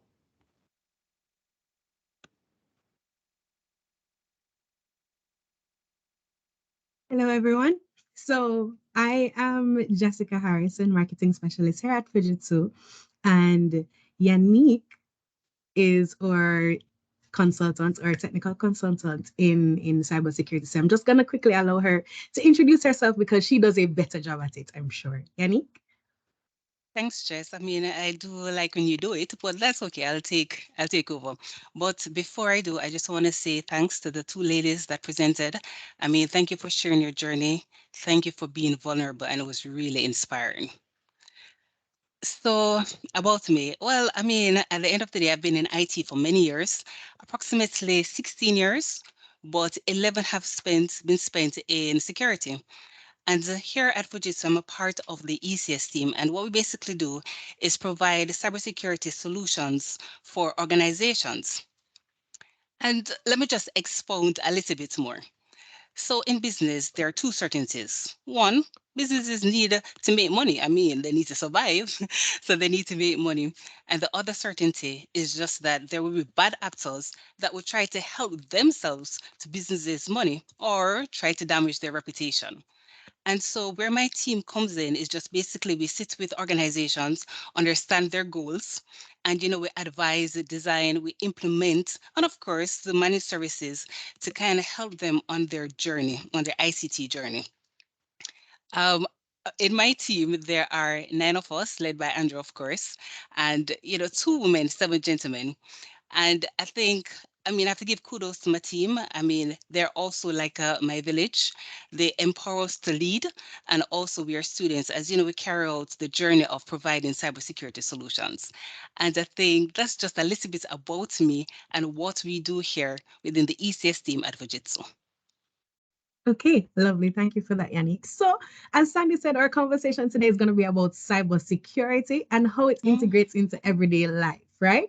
So, my first question to you, Yannick, is what exactly is cybersecurity and how does everybody use cybersecurity in their everyday life? Wow, that's a good question. I mean, at the end of the day, cybersecurity is about protecting sensitive information and, of course, a critical system from a digital attack. No, and I mean, we are in the age of digital adoption. And when you think about it, like nowadays, you purchase food online, your groceries.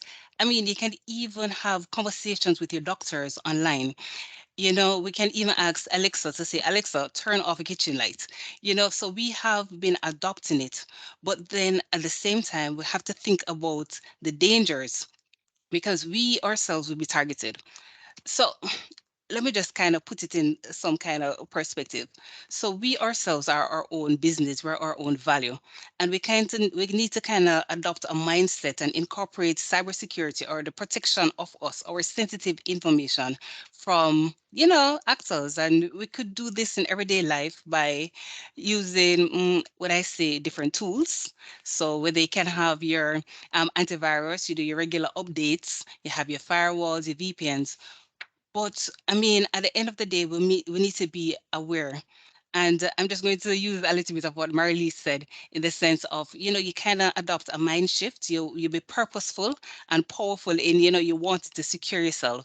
So in everyday life, you can go on to, when you're looking for websites, for example, you make sure that you look for like the HTTPS. You be careful on what you click, the sites you visit. So those are some things that, we can incorporate into our subconscious as we try to secure the value of ourselves.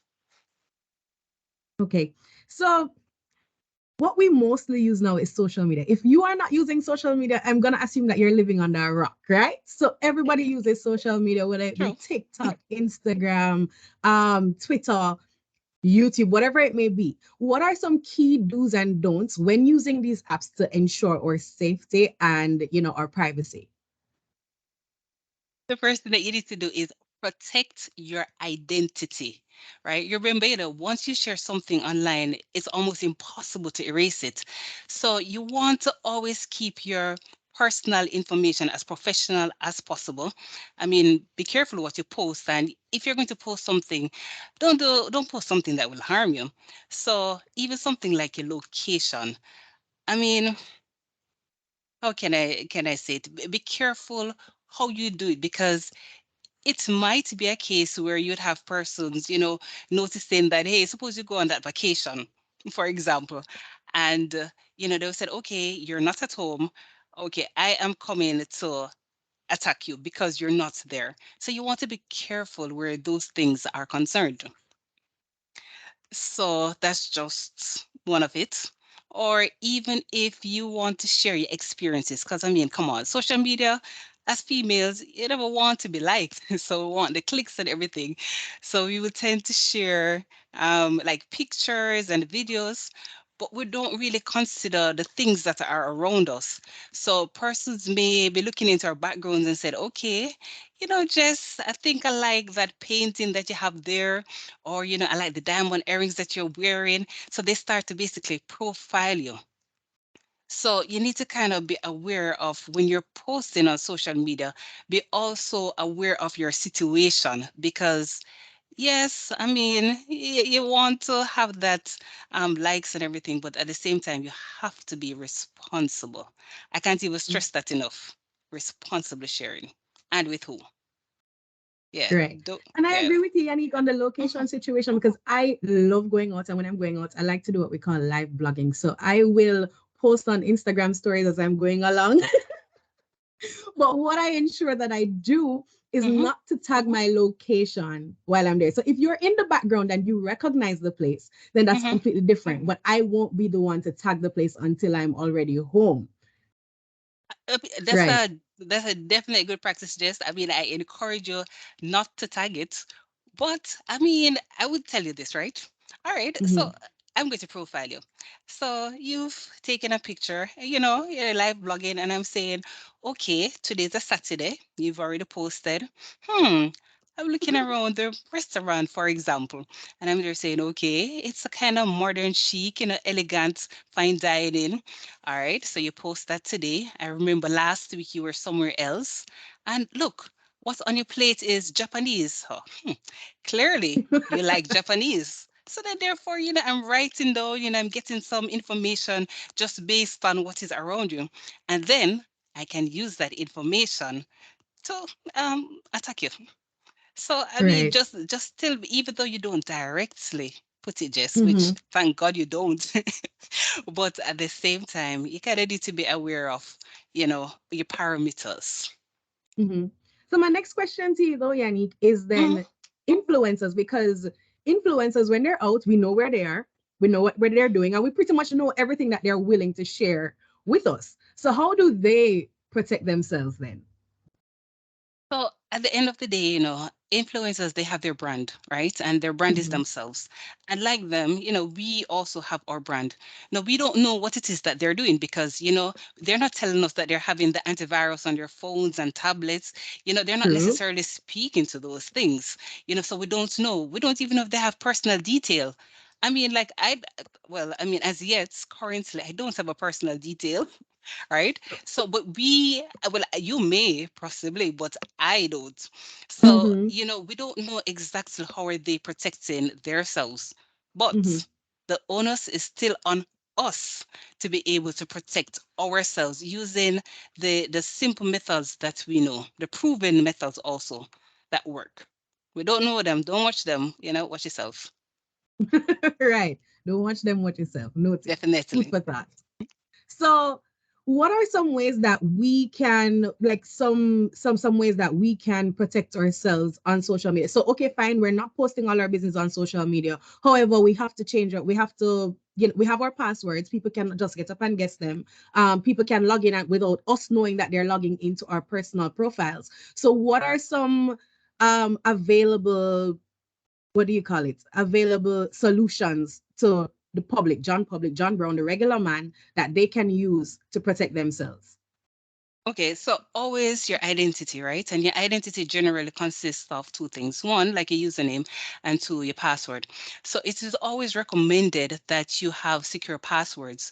And what you can do is do like passphrases of like 12 characters and so, but you kind of jazz it up. You put in the caps, the common letters, the symbols, the numerics, you kind of have a mixture to let it be harder to guess.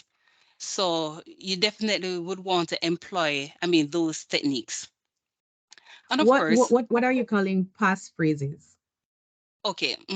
So say for example, you like a book, right? A strange book. Say for example, a separate piece, or even like To Kill a Mockingbird, right? You can put some things together or have names from your two different favorite singers, combination of Ah. different things that you would know.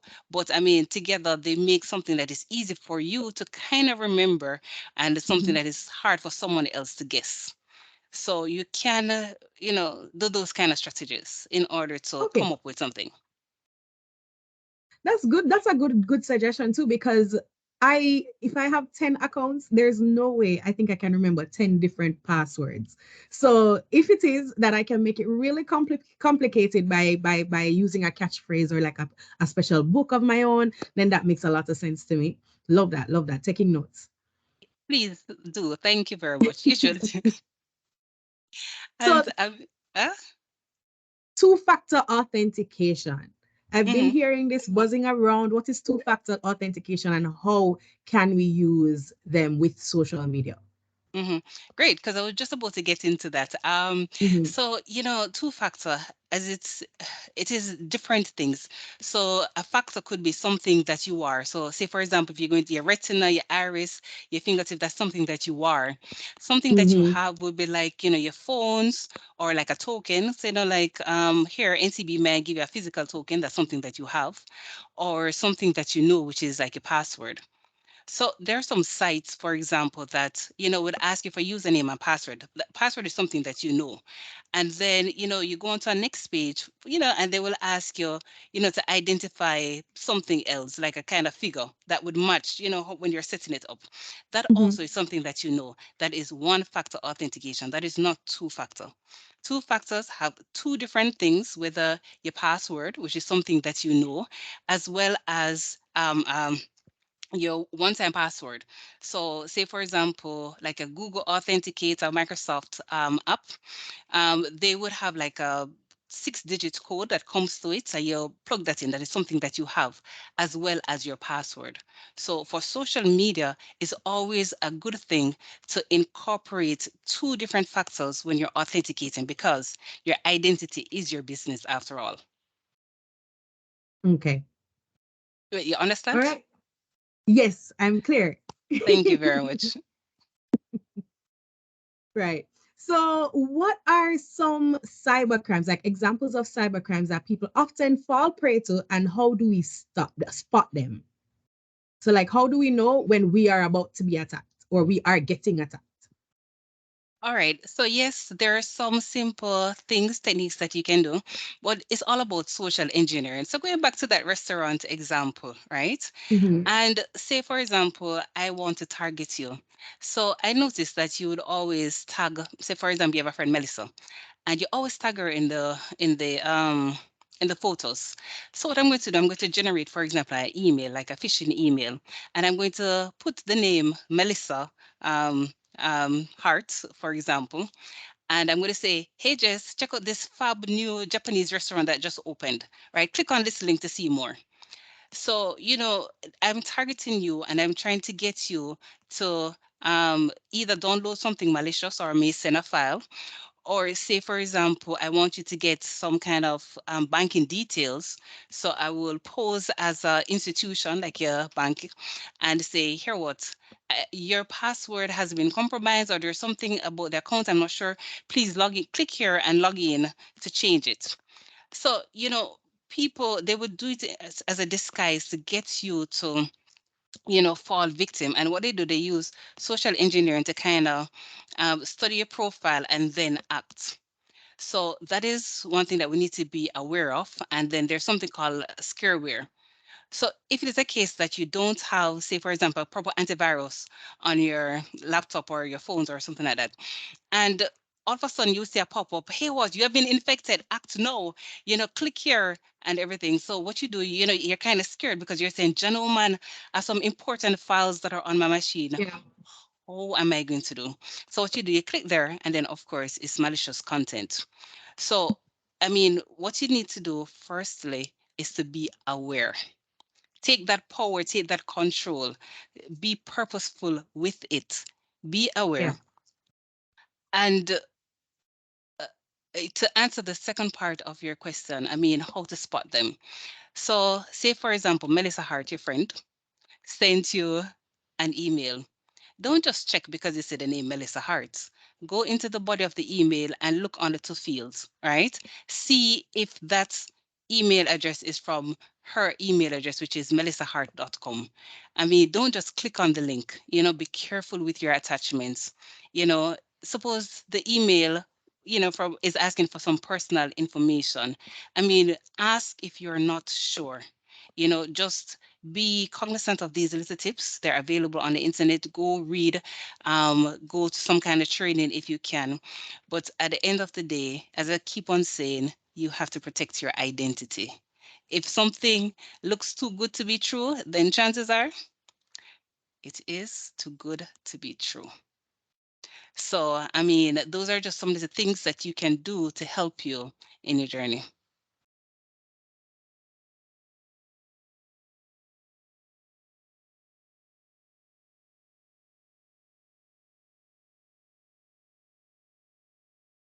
Wait, Jess? Hello? Can't hear you. Think you're on mute. Well, I see that Jess isn't. Talk again, Jess. Not hearing you. Doesn't appear to be on mute, but we're not hearing her.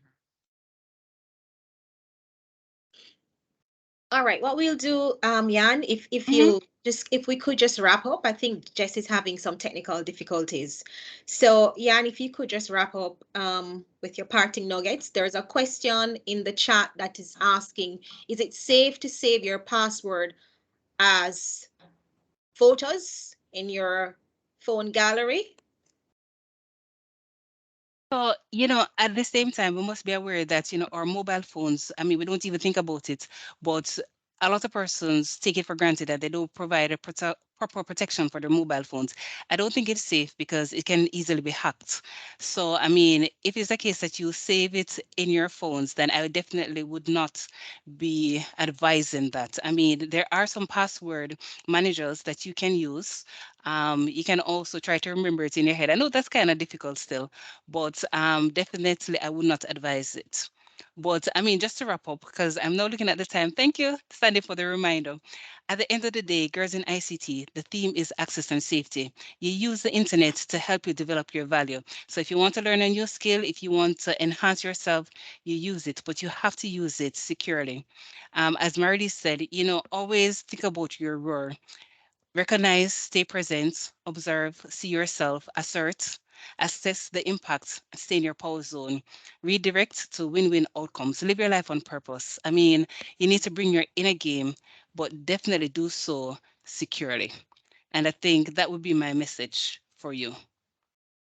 So thanks, Tandy. Thank you so much, Jan. Really informative. All right, so we are gonna move next because we're approaching the top of the hour and we don't want to keep you too much longer beyond the time. So we're gonna move to Rochelle Grant, and Rochelle is gonna give us some financial planning tips. And welcome, Rochelle. Rochelle is wealth manager with Barita. Right. Hi. Good morning. Good morning. Thank you so much to the Fujitsu team for inviting me to speak today. And of course, thank you so much to the presenters who came before me. They gave such really good nuggets and good takeaways, things that you can apply in your personal life and your professional life. So it was definitely a well thought out program, and I think something that is so relevant. All the speakers gave us something that we can take away and apply to our individual lives.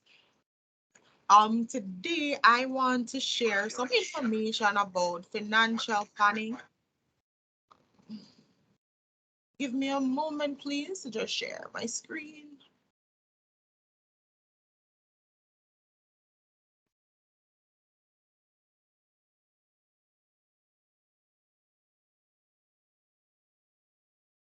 Yes. Hi, can you just let me know if you're able to see me, please? See my screen? Yes. Yes, we can. All right, thank you so much. So today I want to discuss financial planning and advice for your younger selves. So I know that you guys are young, most of you guys online. I hear that you are teenagers or young adults starting university. And I want to impress upon you that it is very important that you start early. So the advice that I would give to my young self is to budget, establish a pension plan, get a and health insurance, and of course, invest.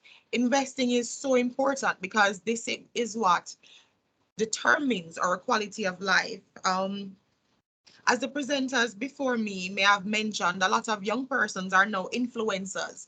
And sometimes when we see them in the latest fashions, we see them visiting the hotels or even traveling between different countries.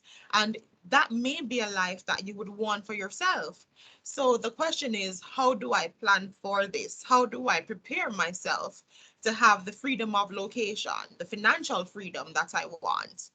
And I believe strongly that budgeting, establishing a pension plan, getting life and health insurance, and of course, investing is a good start.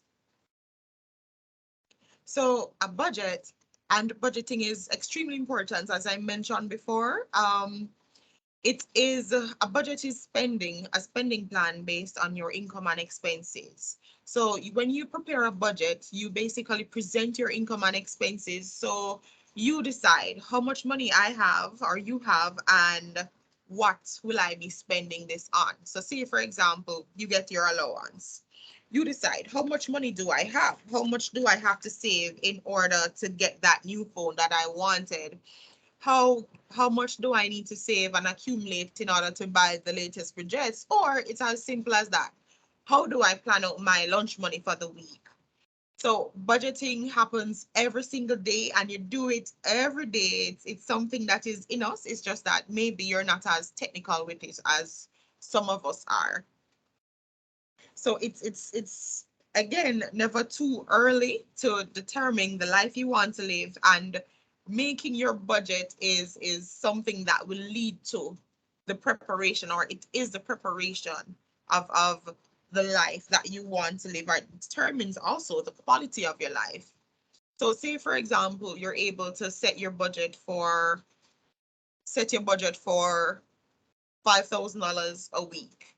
If you're able to discipline yourself from the little that you have, can you just imagine when you start working and you start earning large amounts of money?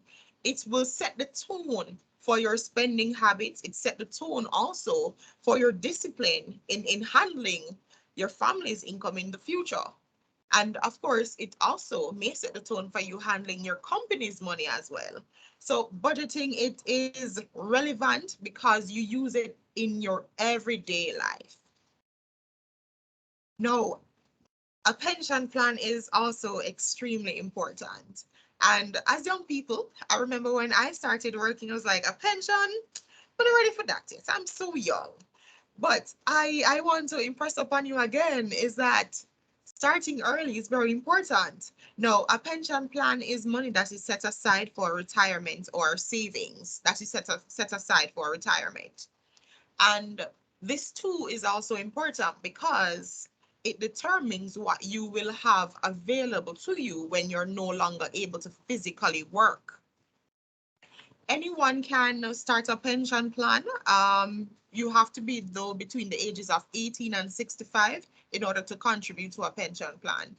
For most established companies, they have an ongoing pension scheme that an employee can join. However, for self-employed persons, you're able to join or start a pension with an individual institution as well. So say, for example, like a Barita, you can open a pension plan with Barita. And what this allows you to do is to choose how you want to invest that money. And also it gives you the opportunity to save and prepare for your retirement. Through starting a pension plan, you can determine what you are or what you can afford to save for your retirement. And again, I come right back to the point where it is important because it is the life that you want to live. It is the quality of the life that you want to live. And of course, insurance is so important.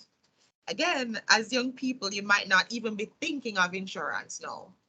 However, insurance is protection from financial loss. And that's one of the reasons why when you get a house or when your parents bought a house, they needed insurance because it protects them against damages. Say, for example, a hurricane or a fire should come, it serves as protection. But it also helps when there is illness and death.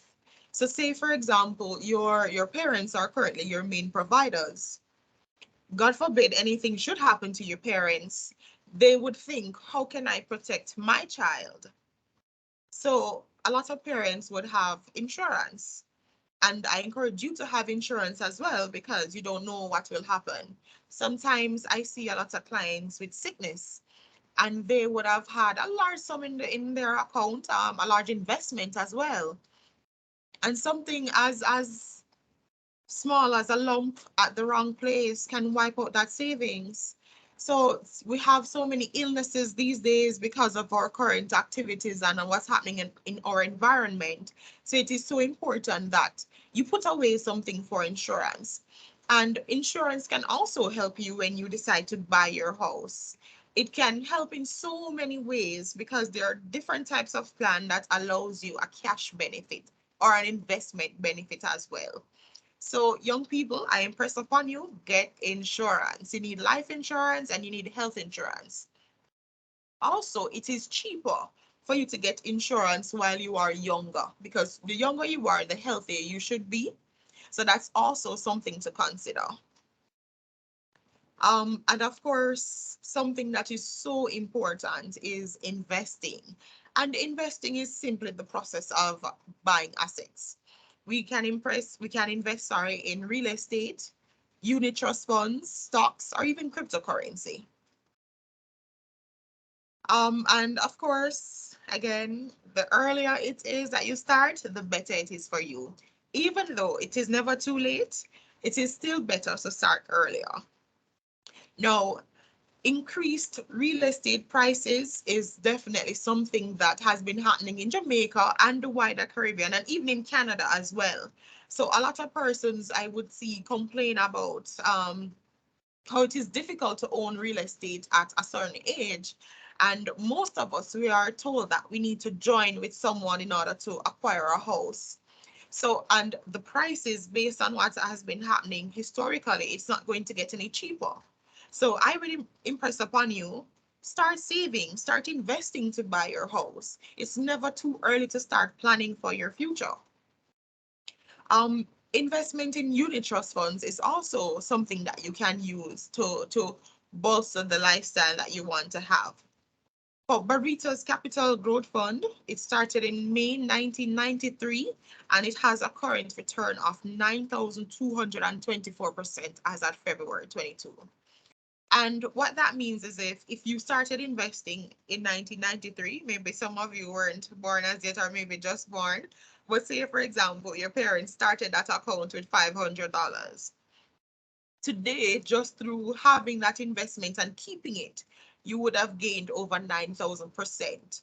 And that is really, really astronomical in the sense that not only could this money that was planted many years ago be used for tuition, it can also be used to start your business. It can be used to invest in real estate. So investing is very important. And it is very personal as well. So say, for example, you like the international stocks and you are the person that has to have that new Apple phone when it comes out. How about you invest in some Apple stocks? For persons who would have bought Apple stocks in the IPO or initial public offering back in 1980, or even if you bought at a later date, you still would have gotten a significant return. We have here that Apple has returned over that 144,000%. Now, can you imagine? Apple is it's a stock that is a part of our lives.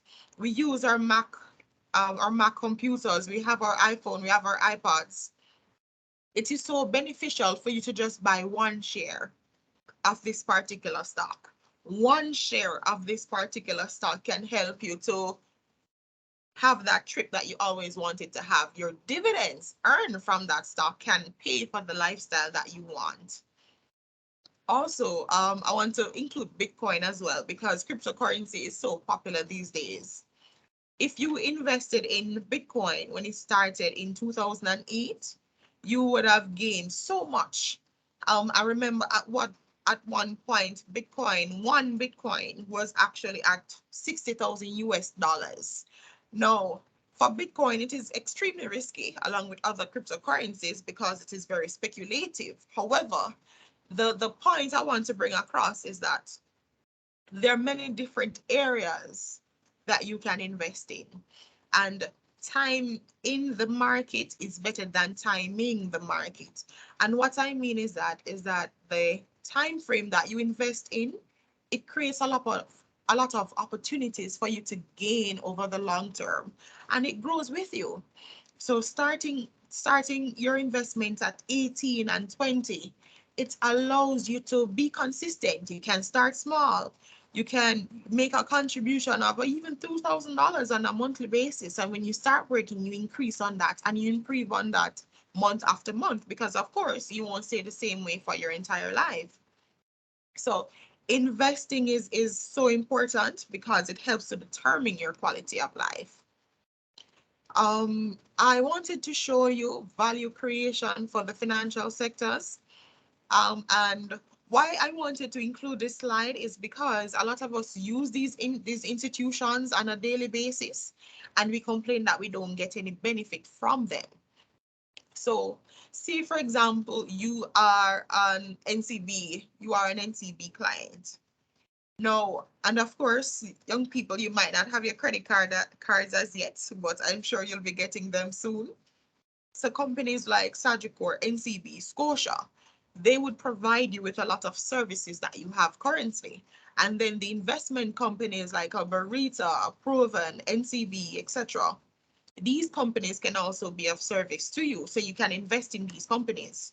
However, what is so important is if you know the brand and you are used to the brand and you trust it, it is very important for you to own a piece of the brand.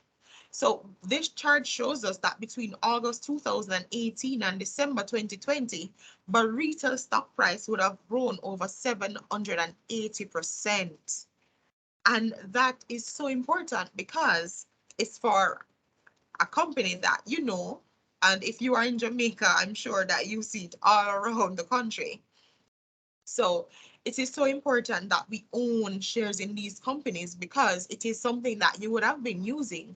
More than likely too, your parents opened your NCB Omni account when you were born. So when you invest in companies that you know and love, it gives you the opportunity to benefit. When you buy stocks, you benefit from price appreciation and you also benefit from dividend income. Now, throughout the pandemic, a lot of companies would have suffered, but that reduced the price would have also given you an opportunity to enter the market on a low.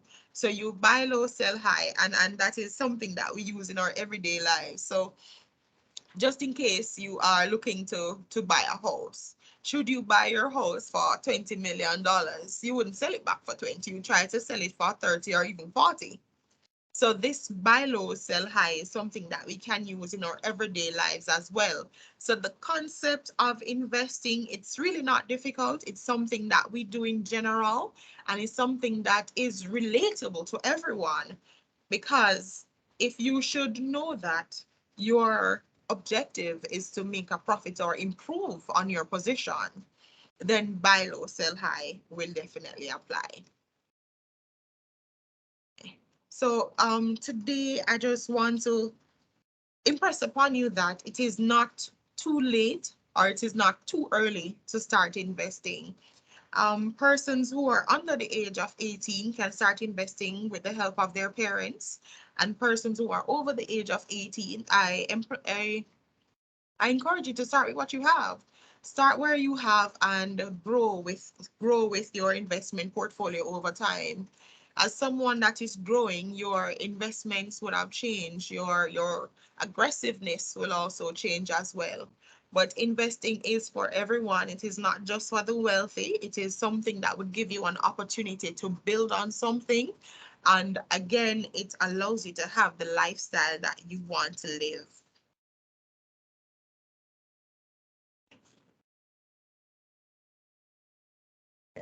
So my presenters would have alluded earlier to access and safety.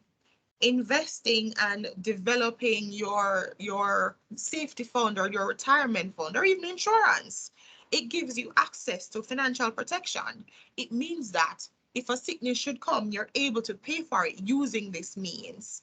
It means that if an opportunity should arrive to purchase this house, because you would have been saving and planting those little monies, it would build up over time and it allows you to take advantage of the opportunities when they arrive.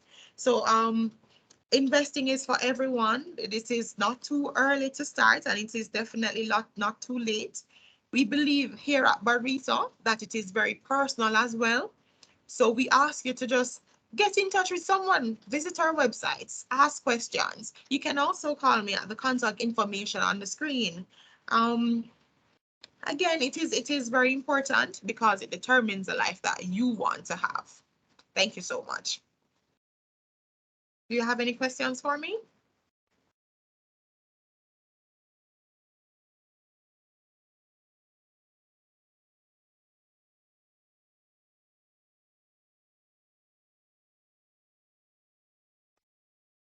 All right. Thanks a lot, Rochelle. As Rochelle said, because we have young ladies from high schools, tertiary institutions, but even us adults, we all can benefit from some financial guidance and planning. It's never too early or too late to start. So with that said, there's someone with their hand up by the name of Jennifer.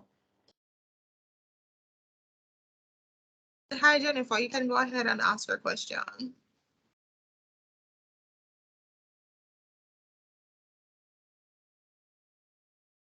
Jennifer, you've had your hand up for a while now, or not sure if it's probably just an error, but do you have a question?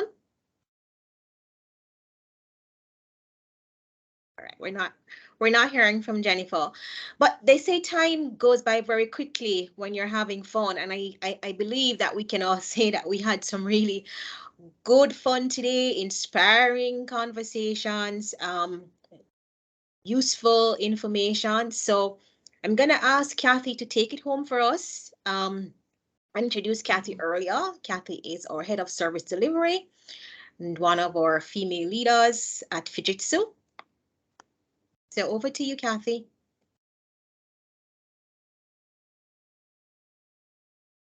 All right. Thanks, everyone. Good afternoon to you. It's indeed a great privilege to extend gratitude on behalf of Fujitsu Caribbean to everyone for taking the time to celebrate Girls in ICT Day for 2022. Really appreciate the time taken, to really participate with us today. And today's session brings to mind a quote from Margaret Fuller. If you have knowledge, let others light their candle in it. And um, it's just really amazing. And I'm sure that everyone can agree that we've all had this golden opportunity to light our candles today. Our Girls in ICT event has been phenomenal, and the insights, inspiration, the knowledge, encouragement, and guidance all are embodied in the messages delivered today. Um, with that said, I'm honored in this moment to extend thanks. First of all, thanks to Sandra Jones, our VP of Marketing and Communications, for kicking off, really starting this awesome event and eloquently moderating for us. Tim White, our Executive Lead for Diversity, Equity, and Inclusion, and Head of Global Solutions Group at Fujitsu, for bringing opening remarks with emphasis on how we contribute to society together by building trust in innovation and co-creating to make positive global differences, the success of which is supported by diversity. Very important. Our keynote speaker, Marilise de Villiers Basson, CIO, and in her own right, an awesome trailblazer, finding our roar. Thank you for sharing your remarkable journey, your personal journey as a cybersecurity professional and coach, and from reminding us that we are nurtured to overcome obstacles and to achieve without limits, for encouraging us to harness our superpower, to live our best life on purpose, speaking our truth, um, committing to realizing our dreams and potential in this awesome IT industry. Truly inspiring and motivating. Our amazing guest speaker, Leslie Miller, CIO of General Accident Insurance. Your journey resonates in so many ways for us as professionals, and not just IT professionals, for us as female professionals. Um, Being the rebel, encountering the boys club, as many of us do, as a woman that has had to excel in several roles, being roles while dispelling the notion that girls don't do IT. We celebrate you, Leslie. Thank you for being part of our community that continues to break barriers and glass ceilings. Girls rock in ICT. Thank you for reminding us that our differences represent significant aspects of our superpower. Our gender automatically raises the bar for us as women. Truly not a limitation. Thank you for being a trailblazer. Um, it's my pleasure to extend gratitude also to Yannick Barrett, our very own security consultant, and Jessica Harrison, our marketing specialist. Thank you both for a vibrant cybersecurity segment on access and safety. Relatable scenarios that solidify the importance of maintaining cybersecurity awareness.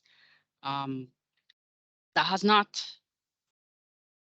it's not just about the day to day. It's the simple things, right? The simple things that you do. Those scenarios were quite profound and definitely provided, I'm sure, invaluable guidance.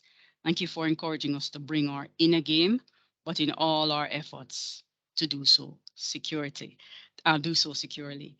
Passion fuels purpose. And Yannick, it goes without saying, there was no denying how passionate you are about your craft, and I do appreciate that.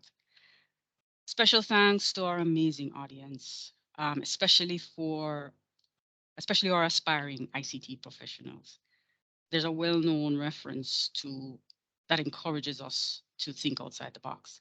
In our efforts to live our authentic purpose beyond barriers, I'll encourage you to embrace every task with the mindset that there is no box. you are empowered to envision and do amazing things.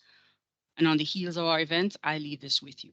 Remain resolute and ambitious in your efforts, in your development path. The future is bright and exciting, and your possibilities are infinite. So, our organizers, ladies and gentlemen, this event would not have been possible without the hard work and dedication of our team of organizers who worked tirelessly to ensure that our event, our ICT, our Girls in ICT celebrations was a success, and it has been a success. For this reason, I say thank you to my superhero colleagues, Crystal Gale Richardson Williams, Keisha Corasp, Jessica Harrison, Leanne Sargent, and of course, Sandra Jones. Well, thank you all for being here with us today. Continue to have an amazing day. Thank you, guys. Thank you so much, Kathy. Thank you, everyone. I think we had over 200 participants today. Enjoy the rest of your day, and we look forward to seeing you again next year. We will be awarding the books. We will contact those winners, and stay tuned online until the conversation, because we're going to get more of the signed copies of Marilise's book to as many of you as possible. Enjoy the rest of your day, and see you again next year. Thank you so much.